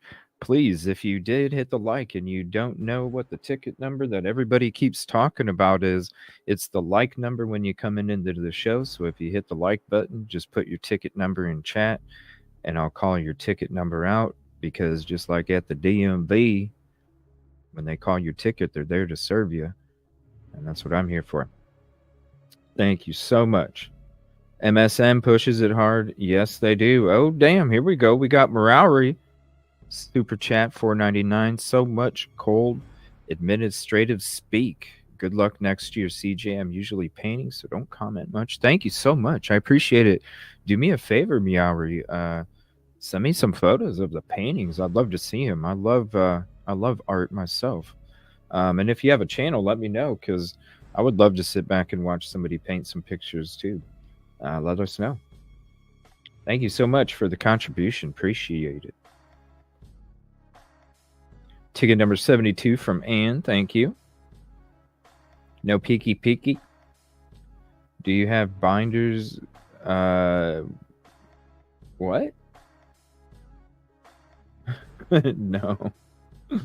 I don't know. I don't have binders of women. I have binders of notes for work, because that's pretty much what I do is work. So the only binders I have is work. That's it.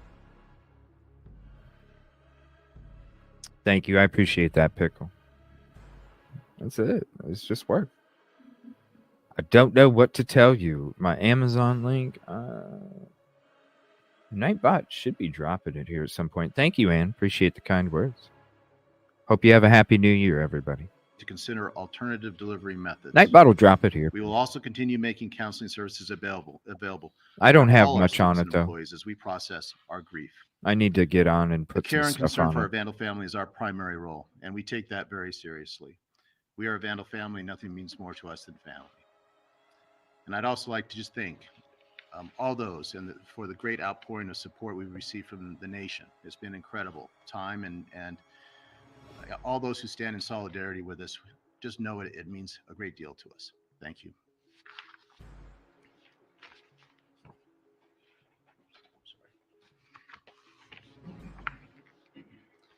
So we're going to open it up at this time to about.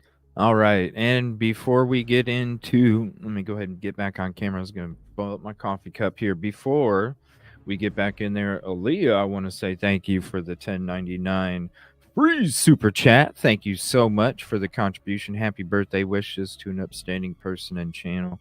Wishing you peace, prosperity, positivity, and a big year for 2024. Here's to the year of the freeze. Again, freeze. Thank you so much, Aaliyah, for your contribution to the show and for your support and for being about the 3 Ps whenever you come into the show in the community. Thank you so much, because like I said, this community is just 1/4000th. I that's all I can contribute is 1/4000th of it to the community, and each one of you have an equal part just as much as I do.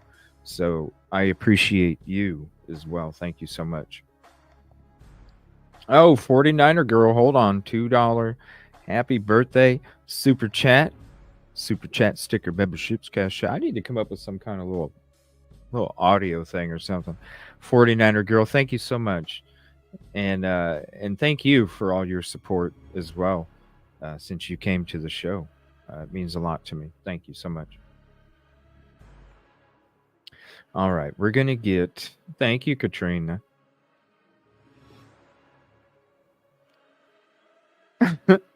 Yeah, I've only got a little bit left, so we're getting into this press conference here.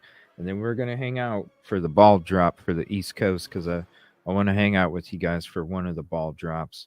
And then I got to get ready to come back tomorrow because we're going to be doing that footage show. I can't wait for that. All right, so here's the question and A from 11/20/22. We'll see what happens here. About 8 to 10 oh, Lynn, questions. hold We on asked one that second. only I got a contribution call out. Super ad. Thank you so much for your support, Lynn. Let me see. Oh, where did... Oh, it's just a super chat. Thank you so much. I appreciate you, Lynn. for your support. And you are a rock star too, because ever since you came in, you've been nothing but peaceful and positive as well. Shout out to you, and shout out to the whole community for all of your support, even if you're just chilling out being a lurker. Happy New Year's to you too, lurkers. One question is asked per person, please. Thank you, Lynn. And I would also Appreciate like you. to just see if there's an Argonaut reporter here. I think it's only fair to give our student reporter the first shot. Speak up if you're in the room, if you're from the Argonaut. Mayor? Are you from the University of Idaho Argonaut? Is anybody from the University of Idaho Argonaut? What's up, Tiffany? Thank you. They don't have anybody from the university newspaper? I'm Ted Williams, Fox News. Wow, they don't have anybody from the fucking newspaper from the... Yeah, because they said, don't show up. You ain't going to ask them no question. Yeah, that's why nobody asked. You know it. You know it. Because they didn't want nobody from the university sitting there asking Chief Fry a question that he didn't want to answer. Aw, Lisa, that is a contribution call out, super chat, sticker, membership, Cash App, and Venmo. Thank you for being a member for multiple months. Appreciate it, Lisa. 4. Appreciate you and your peace and positivity as well. Yeah, there's a reason. Listen to that. He told him, look, I ain't telling you, but I'm telling you. You know what I'm saying? That's what he told him. He said, I ain't telling you, but I'm telling you. You heard that before. Bianca, ticket number 78. Thank you so much. I'm telling you, but I'm not telling you. Argonaut paper. University paper. So we're going to open it up at this time to about 8 to 10 questions. We ask that only one question is asked per person, please. And I would also like they don't want nobody from the university. If there's an Argonaut reporter asking here, shit. I think it's only fair to give our student reporter the first shot. Speak up if you're in the room, if you're from the Argonaut. Mayor? Yep. Egg on the From face, University of Idaho baby. Argonaut? Is anybody Egg from on the University face. of Idaho Argonaut? Yeah, they're going to go to Fox News. Some 35-year-old guy from Fox News. Thank you. Oh, it's going to be a big year, you Ted guys. Williams, Fox Thank you for News. being a part of this community. You all have said that these he's more than 35. killings are targeted. Can you share with us why you believe they are targeted killings? And do you know who, if any, of the victims were the actual targets of the killings? As we What's up, stated commercial? Happy earlier New in Year. the previous press release, or press conference, we believe they're targeted because we take a totality of all the circumstances that we're looking at. Bro, this is 7 days. This is the week after the frickin' crime. Who cares what they asked you 3 days ago? It's a new fucking question, and you're going back to the same shit. They didn't want nobody from the university I'm Ted asking Williams, nothing. Fox News. You all have said that these killings are targeted. Right? Can you share with us why you believe they are targeted killings? And do you know who, if any, of the victims were the actual targets of the killings? As we stated earlier in the previous press release or press conference, we believe they're targeted because we take a totality of all the circumstances that we're looking at. Do we know any one person that it was targeted? We're not able to say at this point in time due to our investigation, but we still believe that. But we, like I said, we take a totality of everything that we're looking at. Chief Glenn Mosley, Idaho Public Radio here in Moscow. On the resources, do you have the resources that you need? We do have the resources. It is an incredible outpouring of what we received from the Idaho State Police and from the Federal Bureau of Investigations and Latah County. Anything we ask for is given.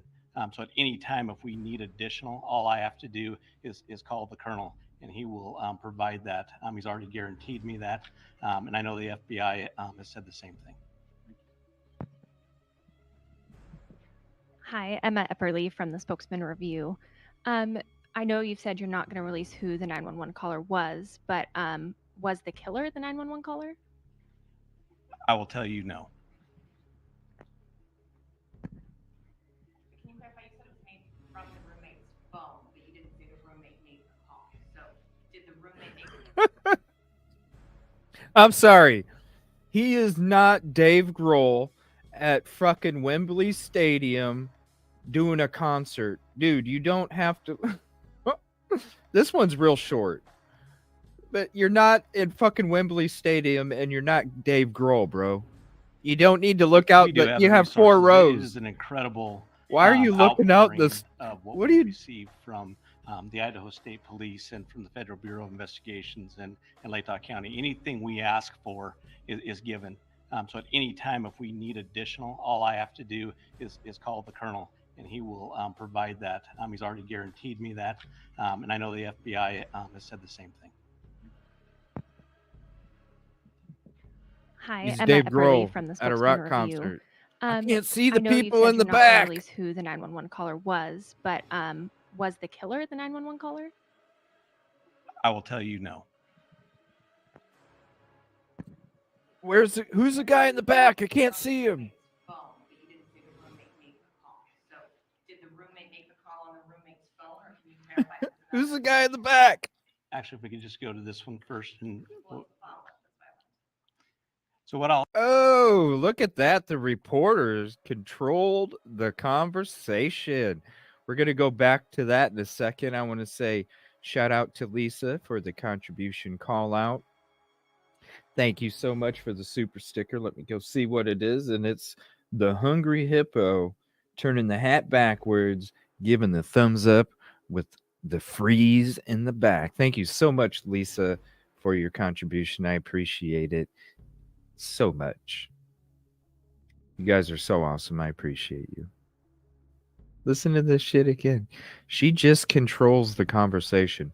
I got to pull up closed captioning just for this part because I couldn't hear her too good. And let me mute the music real quick too.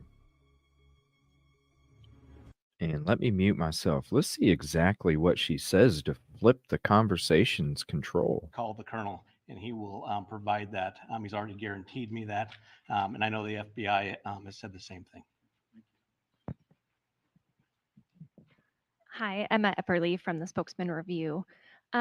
I know you've said you're not going to release who the 911 caller was, but was the killer the 911 caller? I will tell you no. Who's the guy in the back? Can you clarify, you said it was made from the roommate's phone, but you didn't say the roommate made the call. So Okay, can you verify that it was the roommate's phone? Because you said the roommate didn't make the call, is what she asked. did the roommate make the call on the roommate's Did the phone, or can you verify did the roommate make the call on the roommate's phone? it was another individual made the call? Or was it another individual that did the call? Actually, if we could just go to this one first. And It was a follow-up. That's why I wanted to ask. Oh, who's in control again? That's 2 press conferences in a row. Chief Fry lost control to a reporter there. so what I'll say to that is it was made from the roommate's call or phone, excuse me. And we're not going to divulge who made that call. Yeah, you didn't want to answer that, did you, buddy? It's part of our investigation still. Yeah, that's what you keep saying. It's part of our investigation. Dude, shut up. You are not saying anything. Dude, she just put your ass in fucking check. Hold on a second. I saw something else coming here. She just put his ass in check. Oh my gosh. And then the way that he answered that, right? He couldn't even answer it. We just collect the evidence, right? Yoli, thank you so much for your contribution. Call out, super chat, stickers, memberships, cash apps, and Venmos. Let's see what the super sticker is. Thank you so much for the $20 super sticker. It's a little Tweety bird with the leaf hairdo. chilling there in front of the little garden on the knees, blowing kisses. Thank you so much, Yoli. I appreciate you. And thank you for all the time and company that you offer the show when you come up on the panel. I really appreciate the time and the company that you take out of your own personal time just to be a part of the show. And I really appreciate that. It means a lot to me, and it means a lot to our community here. We all love you. Thank you so much, Yoli. Glenn Mosley, Idaho Public Radio here in Moscow. On the resources, do you have the resources that you need? All right, that question's coming up here We in do a have second. the resources. It is an incredible outpouring of what we receive from the Idaho State Police and from the Federal Bureau of Investigations and Latah County. Anything we ask for is given. So at any time, if we need additional, all I have to do is call the colonel, and he will provide that. He's already guaranteed me that, and I know the FBI has said the same thing. Yeah, and the university told everybody, we'll cover whatever, right? We've already bought your new PD. We've already bought your old PD. We've already made it comfy for the prosecution. We've already made it comfy for everybody that's involved in this area. You better listen to our influence, people. Right? That's what they're saying. Hi, Emma Epperly from the Spokesman Review. I know you've said you're not going to release who the 911 caller was, but was the killer the 911 caller? I will tell you no.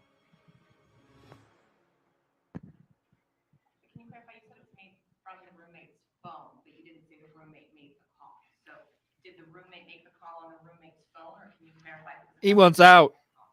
Actually, if we could just go to this one first. And so what I'll say to that is, it was Oh, made I from the love roommate's it. call or phone, excuse me. And we're not going to divulge who made that we're call. not. We're not. To be it's part of our investigation still. And when we get ready to release that, we will. Yeah. It's like you're calling a shitty telemarketer, right? Or the shitty telemarketer's calling you. And they have all these rebuttals in front of them. I used to know because I used to do phone sales when I was in high school. I made a lot of money doing it. I used to be on the phone and I would sell credit card insurance, people. It was one of the hardest things that you could sell at the company. And for some reason, I did great. I sold credit card insurance. The goal was one sale an hour, and I was getting on average 3 to 5 an hour. I was making the company so much money making sales off of credit card insurance that I would get paid for a full shift, and I would get to go home whenever I met my goal for the day, for the night. So instead of hitting the 3 to 5, I was hitting 7, 8, 9 an hour, working for 2 or 3 hours, going home, getting paid. When you're listening to this, it's like a shitty telemarketer that is not prepared.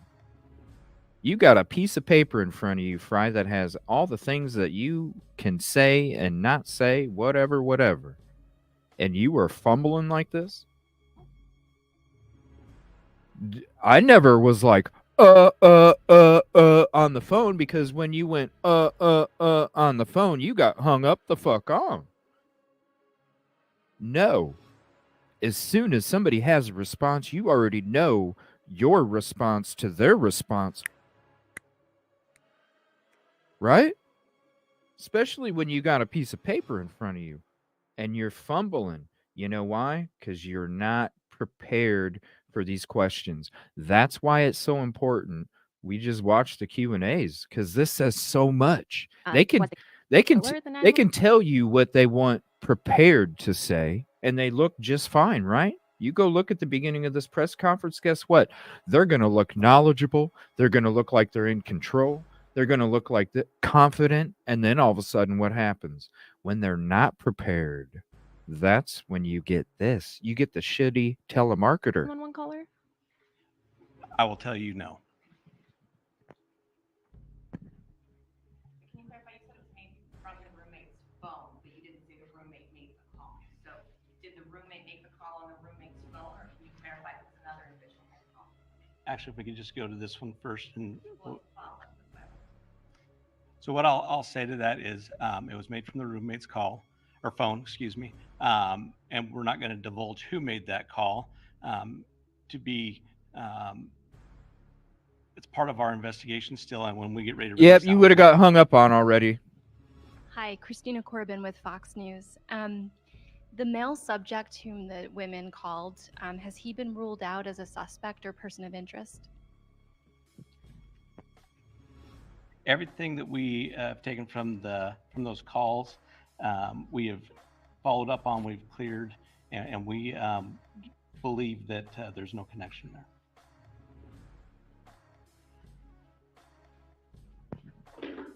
Gotti Schwartz, NBC News. Just following up on the 911 call, you said that you don't believe that's the killer.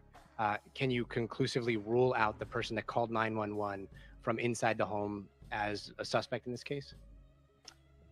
Can you go ahead and just ask that one more time, please? The person that was inside the home that called 911 that was not one of the roommates. Can you conclusively rule that person out as a suspect at this point? I don't think I said that it wasn't one of the roommates. I said that it was used with the roommate's phone. I believe you did. Somebody asked if that was the killer, and you said no. No, that's correct. It's going to shit. So will you clarify that for me? You're not confirming a roommate called 911, but if you use the roommate's phone, so was there someone else at the home other than those two roommates? There was other friends.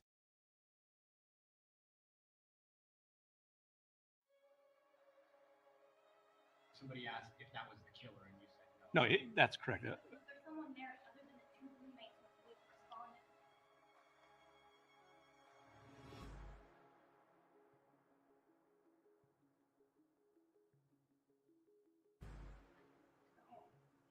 So will you clarify that for me? You're not confirming a roommate called 911,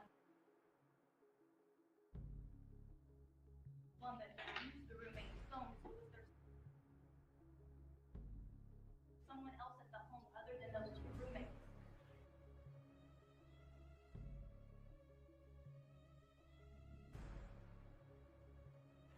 There was other friends that had arrived at the location. How many? Everybody made the call. Honestly, I'm not quite sure at this time, to be quite honest. Do you guys?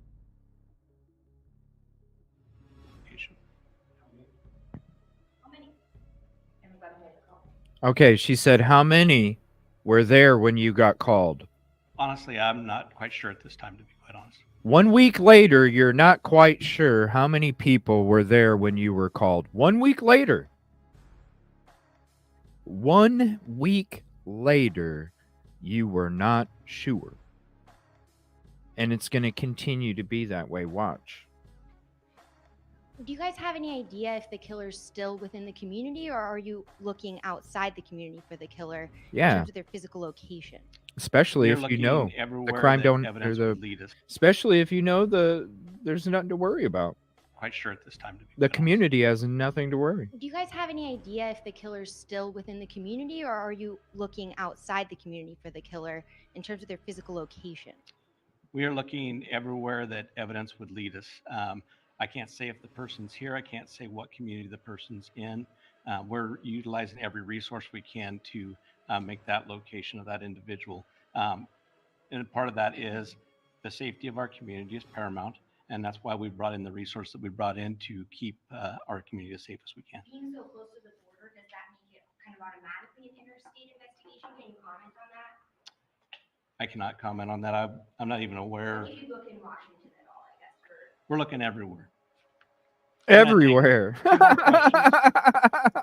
Everywhere. Do you still believe this attack was done by one perpetrator? And if so, how does one individual kill 4 people at night and not wake up the other 2 roommates? Our investigation will continue to look at all avenues of that investigation. I cannot disclose any of that information. I don't even know that information at this point in time, and that's why we're continuing. See what I'm saying? He can't disclose it, but then he says, I don't even know that information at this time. Bro, it's a week. That's why we brought in the resource that we brought It's a in week. to keep our community as safe as we can. It's a week. It's a week. I cannot comment on that. I'm not even aware. If you look in Washington at all, I guess. We're looking everywhere. I'm going to take 2 more questions. Do you still believe this attack was done by one perpetrator? And if so, how does one individual kill 4 people at night and not wake up the other 2 roommates? Our oh my gosh. Probably because he lived at Queen Road Apartments, lady. You should check out my video. investigation will continue to look at all avenues of that investigation. Because I'm going to be honest with you, this is why, another reason why I'm saying Incel Queen Road apartment theory. And I'm pretty sure I said it in my highlight video that I made. I'm pretty sure I did. Because I was saying, when you're coming home to park in that parking lot behind the house, you don't see what's going on the first floor. You just see what's going on the second and the third floor. Your intimate, jealous connection doesn't exist to anybody that occupies that bottom floor because you mainly don't see them in their bedrooms. The intimate times that somebody's sitting out in the back, sitting in their car, watching through the windows. The intimate times is watching Kaylee and Maddie. The intimate times is watching Ethan and Zaina. Yeah, they all hung out in the living room, and I'm not saying nobody came out that sliding glass door. But what I'm saying is the 2 floors that occupy that space that the person sitting in the back was watching every time, that's why your victims were where they were. That's just me. Cannot disclose. I said it in the highlight. Any of that information. I don't even know that information at this point in time, and that's why we're continuing to investigate. You don't know how this happened without the other 2 roommates hearing it or waking up or We do not. One more question. That person, crime solver, moved away, or was they moved away during, they were one of the half of the students that never came back? Or if they really wanted to make it seem like, I mean, especially you had Koberger arrested before, right? Before the next semester started, you had Koberger arrested. So if you wanted to even go beyond, you could feel safe coming back to that community and finishing out your semester. And then you never have to come back again. Nobody looks at you twice if you didn't come back after leaving from the first semester. And nobody looks at you twice if you never came back after that. This person could be chilling in frickin' Alabama. Like I said, they could be having that damn thing hanging on their wall, and instead of having a filet-o-fish singing the song to you, you got a K-bar knife sitting on there, and they could literally go walking around anywhere that they go. They could go to frickin' Honolulu. They could go to frickin' Honolulu and literally pull that damn knife out and visualize that crime taking place. Visualize them taking that knife from one of the victims that they were trying to use to defend themselves, laughing that he got away with the crime, and laughing that he knows somebody else is being convicted of it, and laughing that he can sit there and flaunt that weapon and nobody will ever know. You want to talk about the most price piece that somebody could have like that? When they can literally walk around anywhere in general public and they can relive it anytime. I'm telling you, the dude ain't there no more. I know people are like, look at this car. I don't want to look at a certain car when the footage we took, from a year ago. Because honestly, if your ass committed this crime and your ass got away with it like you have, your ass ain't never coming back, period. You're moving on somewhere else. You transferred to a different college. You're going somewhere else. You ain't at the University of Idaho when I went there for my trip, because that's already another semester for another year. You already moved on by that point. That's just how it is. That's just how it is. His lovely souvenir that he'll never get busted for, people. He'll never get busted for. He'll never get busted for. Hi, Angela Palermo, Idaho Statesman. In the press release yesterday, you confirmed that the victims were found on the second and third floors of the home. Can you say which of the victims were found where? I'm not going to go ahead and disclose that information. They were found on the second and third floor. And that's as far as we're going to go with that part of the investigation too, because all those key pieces do come to play later. So we do thank you. We thank you for meeting with us. We thank you for helping get information out. And I can assure you, we will continue to work hard. We will continue to do everything we can to solve this. So thank you. Is this related to any Adam? Let me show you the toxicology report. This person will strike again. In terms of the technology, do you think the victims are connected? Wow. They just walked the fuck off. Look at this again. Later. So we do thank you. We thank you for meeting with us. We thank you for helping get information out. And I can assure you, we will continue to work hard. We will continue to do everything we can to solve this. So thank you. Is this related to any Adam? Let me show you the toxicology report. This person will strike again. There's Chanley. Are you afraid this person's going to strike again? Yeah, they are.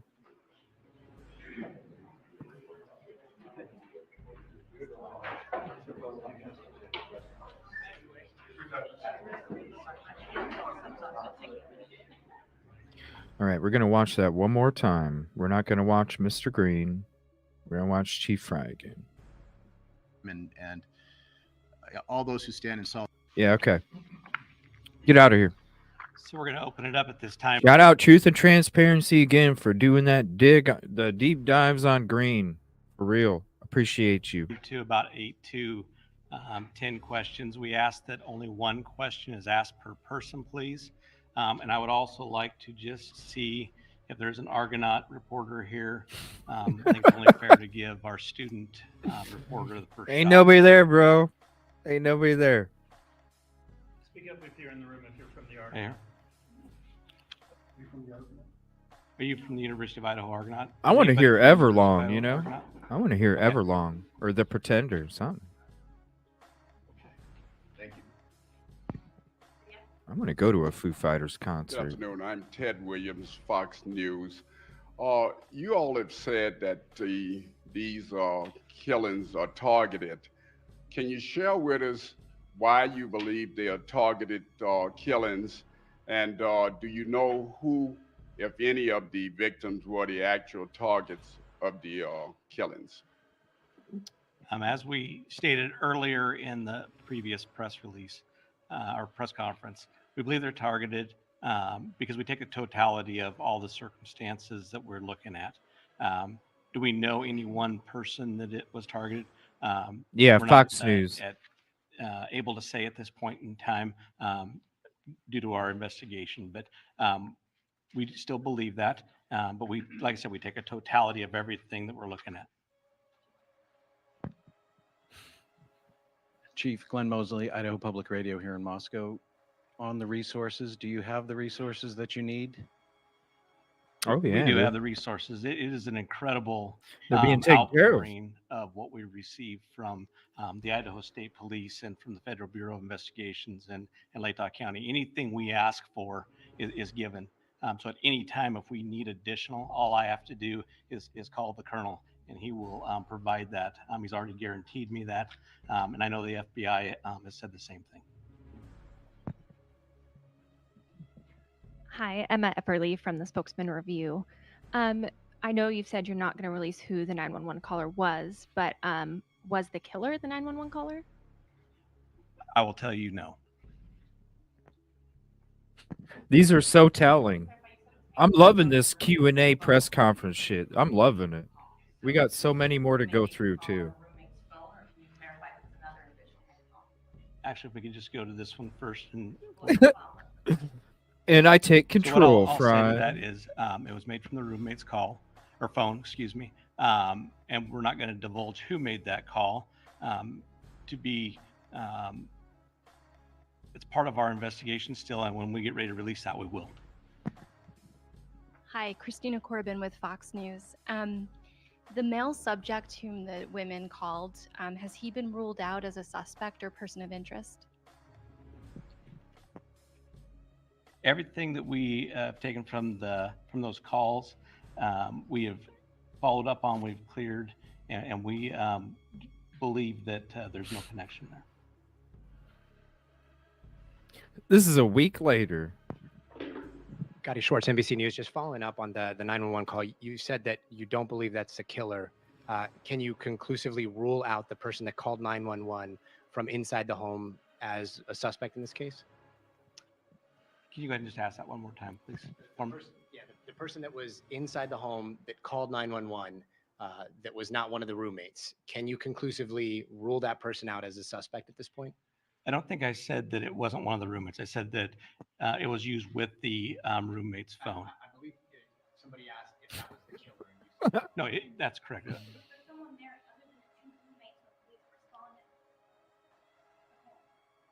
So will you clarify that for me? Yeah.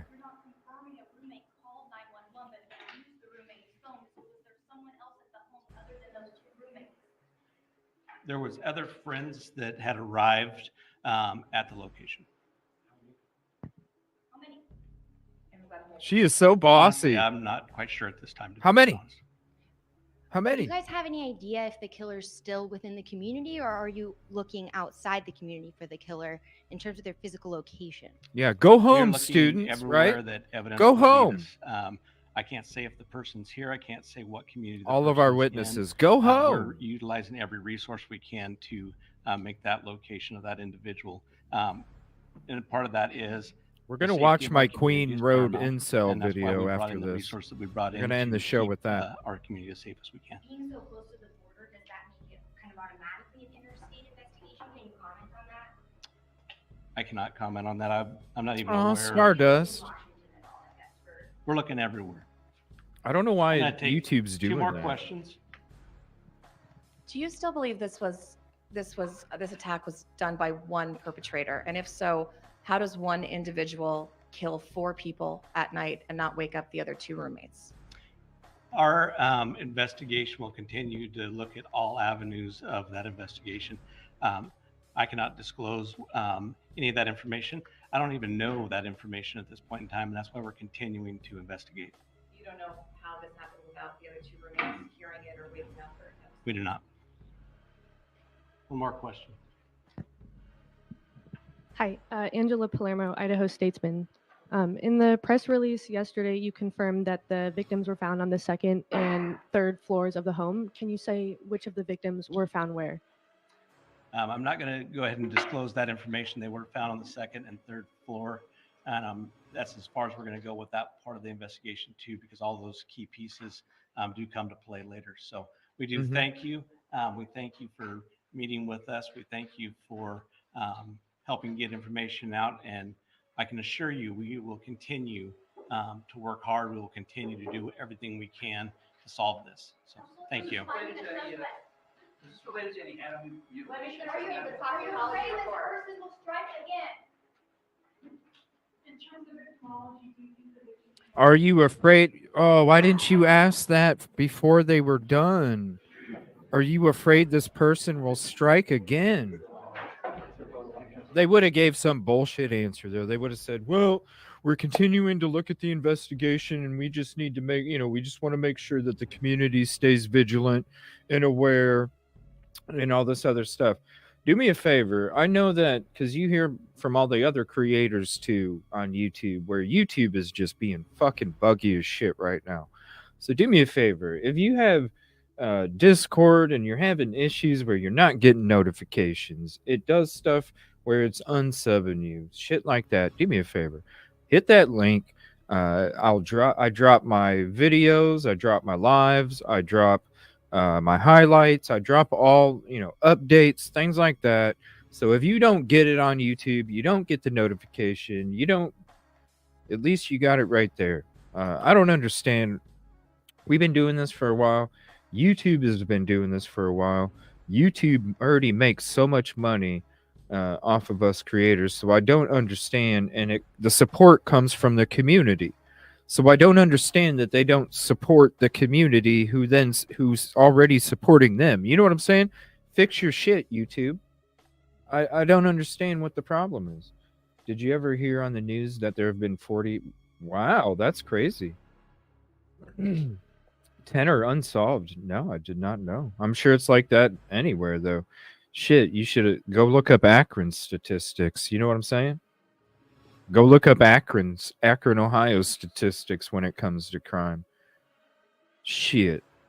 That ain't nothing. Look up Akron. You'll shit. All right. So I'm going to take a little 25. I know there's some of y'all. I'll talk in the chat, but I'm going to let this video go full screen. You'll notice if you see this hoodie right here, you know that it's me from tonight.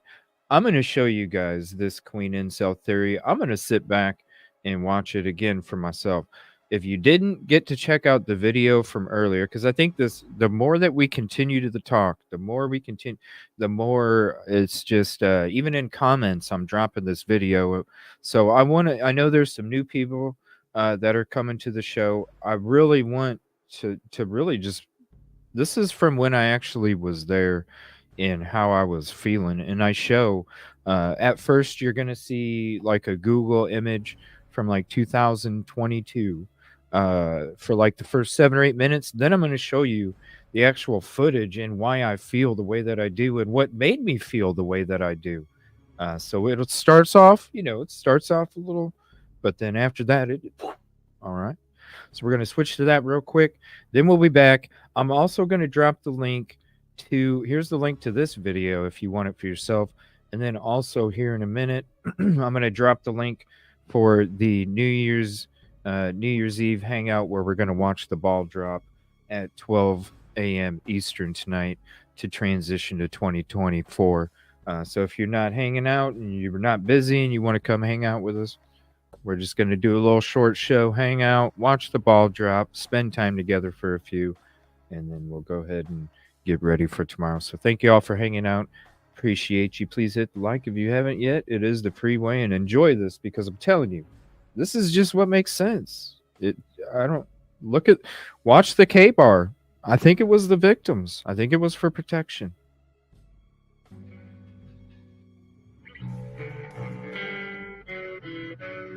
It's a different perspective when you're looking towards than when you're looking through from the other side.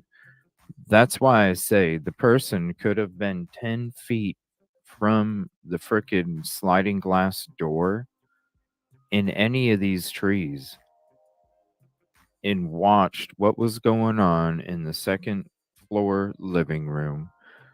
You could probably tell based off of how somebody's walking pattern if they're going into the bedroom where Zaina and Ethan were. You could definitely see if somebody's going in and out of DM's room from the perspective.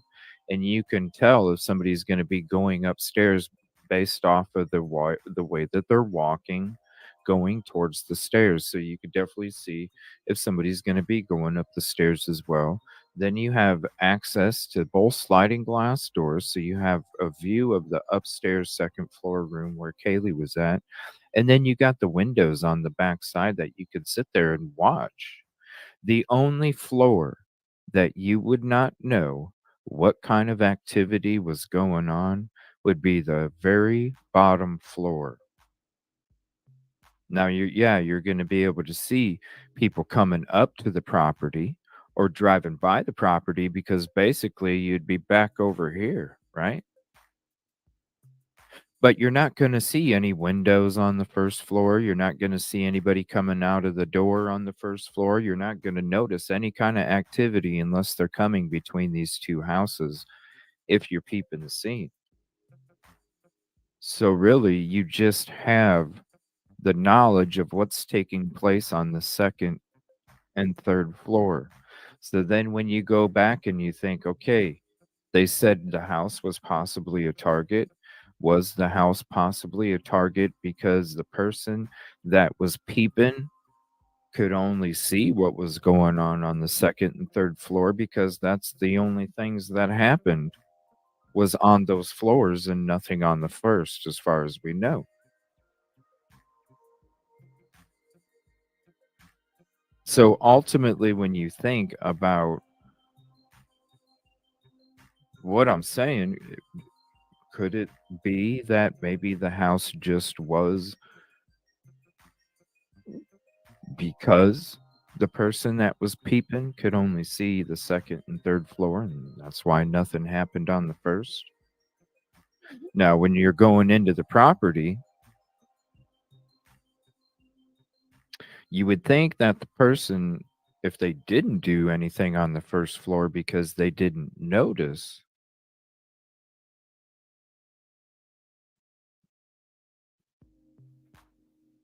well, then maybe they'd never been to the property before.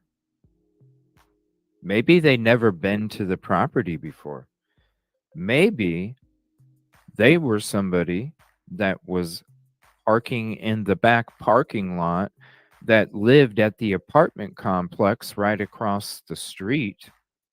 And when they would park to go home, they would have a perfect view inside the sliding glass door on the third floor and Maddie's window. So maybe the person that kept coming home at Queen Road Apartments, parking in the back lot, continually saw night after night after night after night whatever might have been going on in those windows, even if they were just standing there playing with the puppy.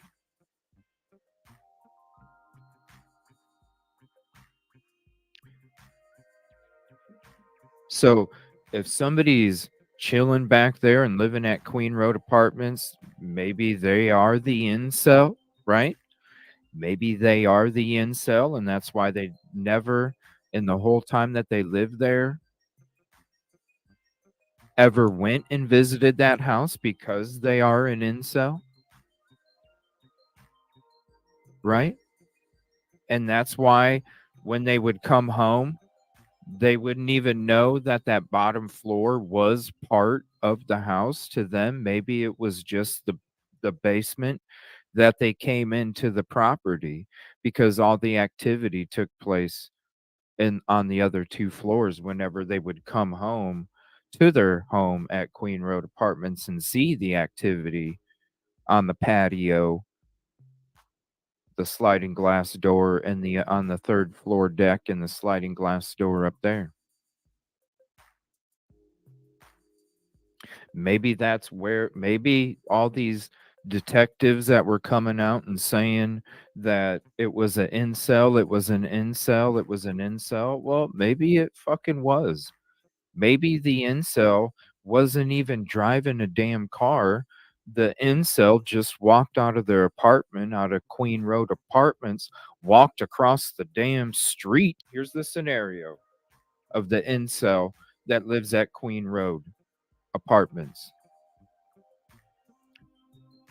The dude parks at every day in the same spot, every night in the same spot, comes home and sees the activity taking place through the windows, sees the activity that's happening outside the party, and he's an incel. He just goes home. Everybody wonders about rage. It took a lot of rage to commit this crime. FBI profilers, incel, incel, incel.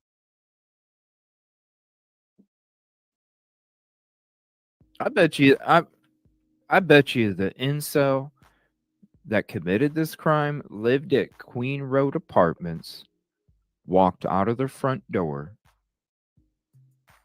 went back behind the trees, walked down, catapulted, and got themselves up on the back part of the third floor deck, gained access through the sliding glass door,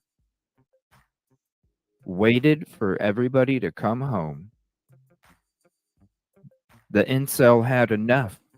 Although the incel was not confident enough to approach the people, they couldn't deal with it no more. That's where the rage came from. That's where all the FBI profilers are saying it's an incel. They didn't drive a car.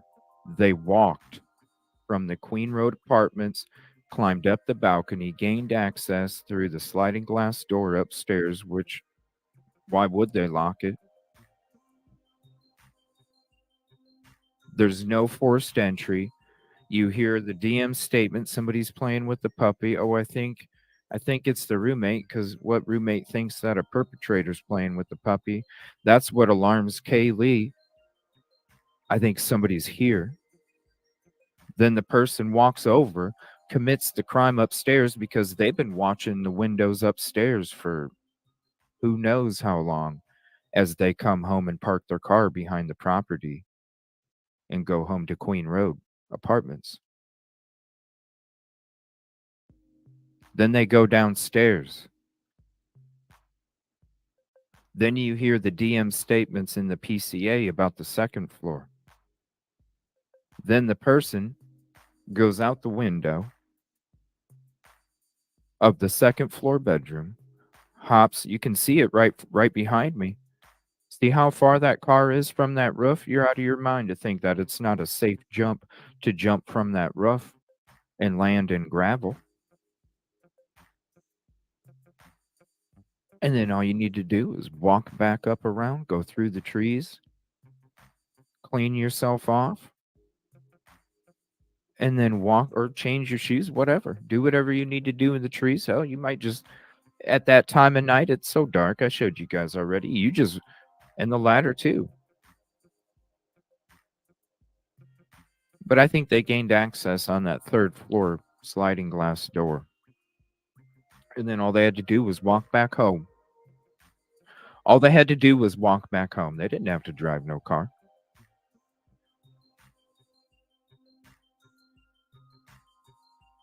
I wouldn't be surprised if the damn weapon was at Queen Road Apartments, everybody. What I'm saying is this incel? If they do live at Queen Road Apartments, and this is just in the middle of the parking lot, they could be somebody that parks all the way more to the side and they have an even better view. But even with this view, that's just from the blue car right around the corner. That parking lot, when I show you the footage and we go through the footage again, you'll see how deep that parking lot is and how many vehicles can park there. Actually, I'll just give you the bird's eye view of it to show you. So you're looking at this angle right here.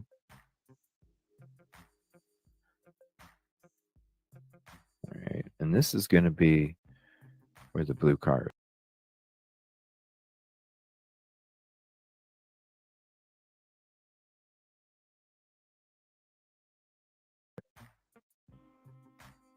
So right here at the blue car is what I'm talking about. You can park all the way back here. You can park all the way back here. Looking at it from here. Imagine you can see what you can see here. But if you're parked more down to the left, then you definitely have, and even if you walk a couple feet down, because there's one part of footage where I actually walk down up to the crime scene tape and I kind of record over it, right? And you walk a couple feet down and you have, so imagine the sliding glass doors in the windows here, but when you're parked more to the left, turn that and you have a perfect view going straight in where you can see DM's door, you can see the entry to the second floor living room. I mean, you can see the whole kitchen, and then you're talking about upstairs bedroom too. Now, if you guys remember that video of Kaylee when she's playing with the puppy and she's doing this with it, right? That's her bedroom. So where she's doing this with the puppy, she's doing that towards the left part. If we're looking at the sliding glass door, she's doing it towards this left part. That's where she's facing. So imagine the fact that you can see into that whole bedroom just like you can see into the whole kitchen just from being parked. Now, and that's what I'm saying. You have to, this, like I said last night, it's, there's a lead up to events. Something like this crime doesn't just up when you open a pop, it don't just go nuts, okay, and fizz everywhere. You have to shake it. You have to shake it multiple times. There's a lead up to events when it comes to this kind of explosive uh, act. And so what I'm saying is with this incel theory that lives at Queen Road Apartments, this person is coming home every single day, night. They're seeing all the fun that's going on. They're seeing all the activity that's going on. They're an incel, so they're reserved and they don't want to, they can't be a part of anything because of the social awkwardness. But they park every time going home and they see the fun and they get jealous and they see the girls doing their makeup through the windows and they get possessive and this and this and this. Everything that all those FBI profilers were saying, incel, incel, incel, you're damn right now. Incel, incel, incel, an incel that lived at Queen Road Apartments. That's the one that didn't have to stalk the property. That's the one that knows how dark it is back there. That's the one that knows everybody else's habits when it comes to work times and maybe activities. And that's the person that knows, you know what? Between this time and this time, this is when I'm going to do it. Because even though I'm awkward and I can't go introduce myself, I can't involve myself around social activities, but I've been seeing these girls and I've been seeing the fun and I've been seeing it over and over and over and over. And I come home alone and I can't take it no more. And these people are having fun and I can't take it no more. And then boom, they walk out of their apartment, walk over to this house. They know the back of this area like the back of their hand because they park there every day. And they go and commit the crime and they're able to go back home, walk into their apartment, and ain't nobody noticing shit. Because when they're coming back up from where after they're committing the crime, they just look like somebody else that just got out of their car and are walking home up to their apartment.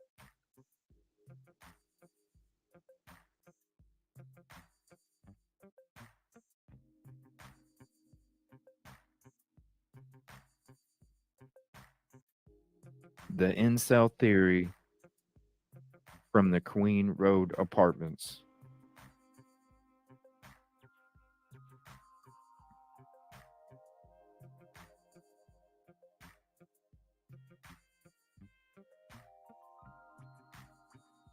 They know the area like the back of their hand. And who in the hell, you know what I'm saying? You come back up that hill.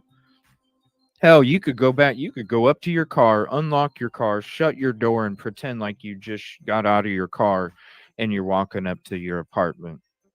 And if you're wearing black, ain't nobody gonna be able to tell that you have red stuff all over you.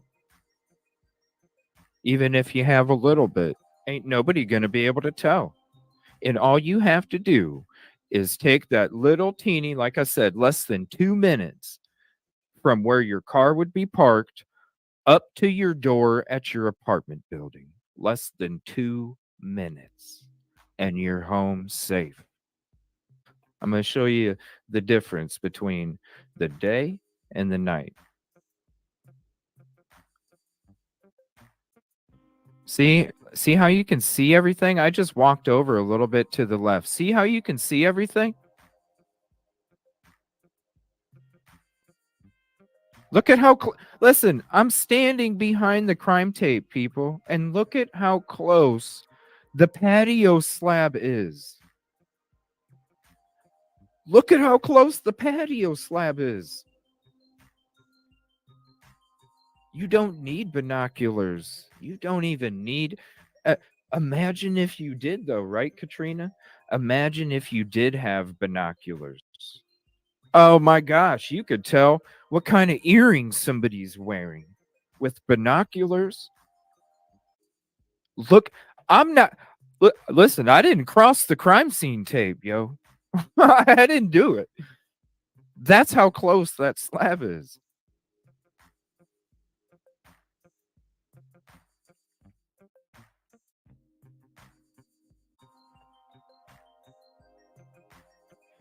Now, I'm at the back of the property, like I said, where that blue car was at. Now, see where that tree is in that crime scene tape? That's where I was standing next to. I was off to the left of that tree.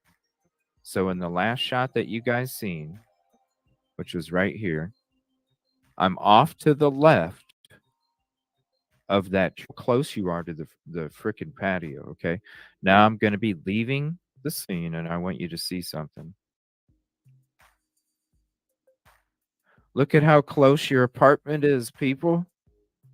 There was not a clear path. There was a bunch of trees. Some had leaves on them still, some didn't. Now, I took this footage on 11/12/2023. So it was the day before the year. The footage I took at night was the 13th. Now, this is... I mean, you see how close these apartments are, okay? I just literally backed up and turned right. Watch. I'm at the back of the property.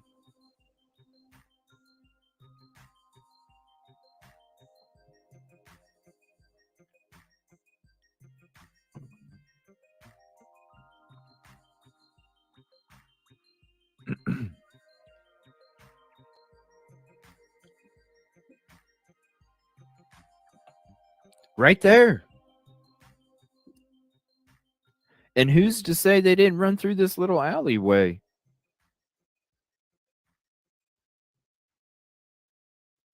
Who's to say they didn't run through this little alleyway and go to the left and then hop down the side of the house where nobody's going to see you from the house because they can't see you hop over the side.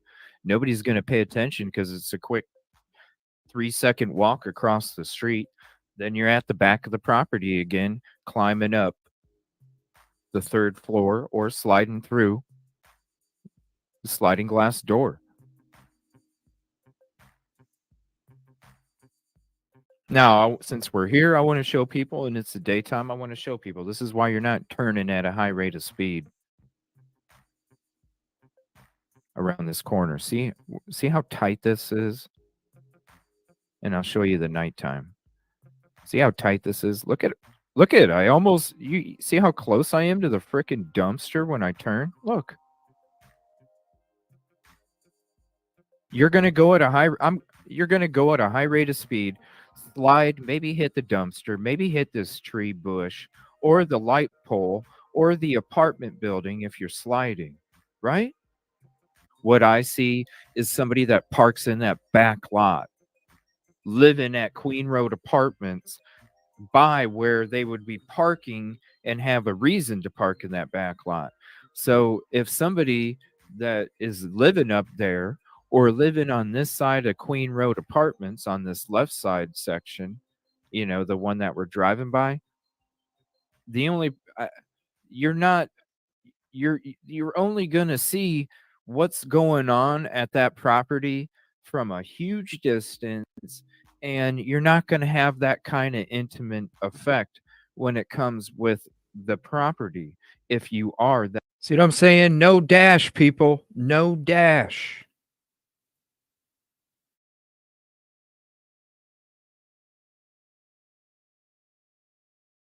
No dash. Here, and you're parking here to come home because you live at those apartments right over there when I back out. If you are coming here and parking home and you have that mentality, that's where you create your fantasies. That's where you create your obsession. That's where you create your desires and all these thoughts and all these things that you want to do, because you park there every day or every night because you live right there. This right here, this parking spot for wherever they live, this is what creates all of the shit that somebody would need to commit this crime.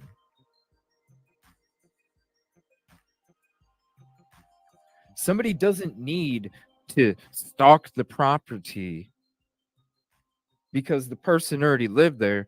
As far as somebody else knows, they're sitting out there having a cigarette in the car, looking like they're just smoking a cigarette in the car because somebody doesn't smoke in their apartment or something. So then somebody that comes in from a neighbor's apartment is coming out to their car that's parked next to the person that committed the crime, and to the neighbor, they just look like they're sitting out in the car having a cigarette.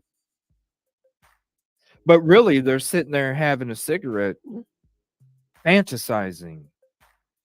Be able to sit there and sit in the back of the vehicle and not look suspicious to anybody else that's coming up next to their vehicle, or maybe even a neighbor that knows them. Hey, what are you doing, Jimmy? Oh, I'm just having a smoke real quick. All right, Jimmy, see you tomorrow night, man. All right, buddy. None the wiser. And then he turns his focus and he's sitting there watching through the back windows and watching through the sliding glass doors, watching everything that's going on while he's having a smoke, looking like ain't nothing going on. But really, the dude is bottling up all of this frustration and anger and all of these things. And then one night, the dude walks out of his house or out of his apartment and simply just walks across the parking lot, goes down the back hill, and commits the crime, and then simply walks back up through the parking lot just a few feet right back home, and nobody notices shit.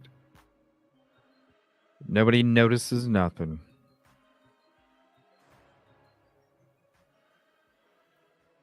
And this is where I'm saying the person part. So now that we're here in the daytime again, I want to pause this as we turn. See, you can park a few spots even beyond where that agent's parked, all right? And boom.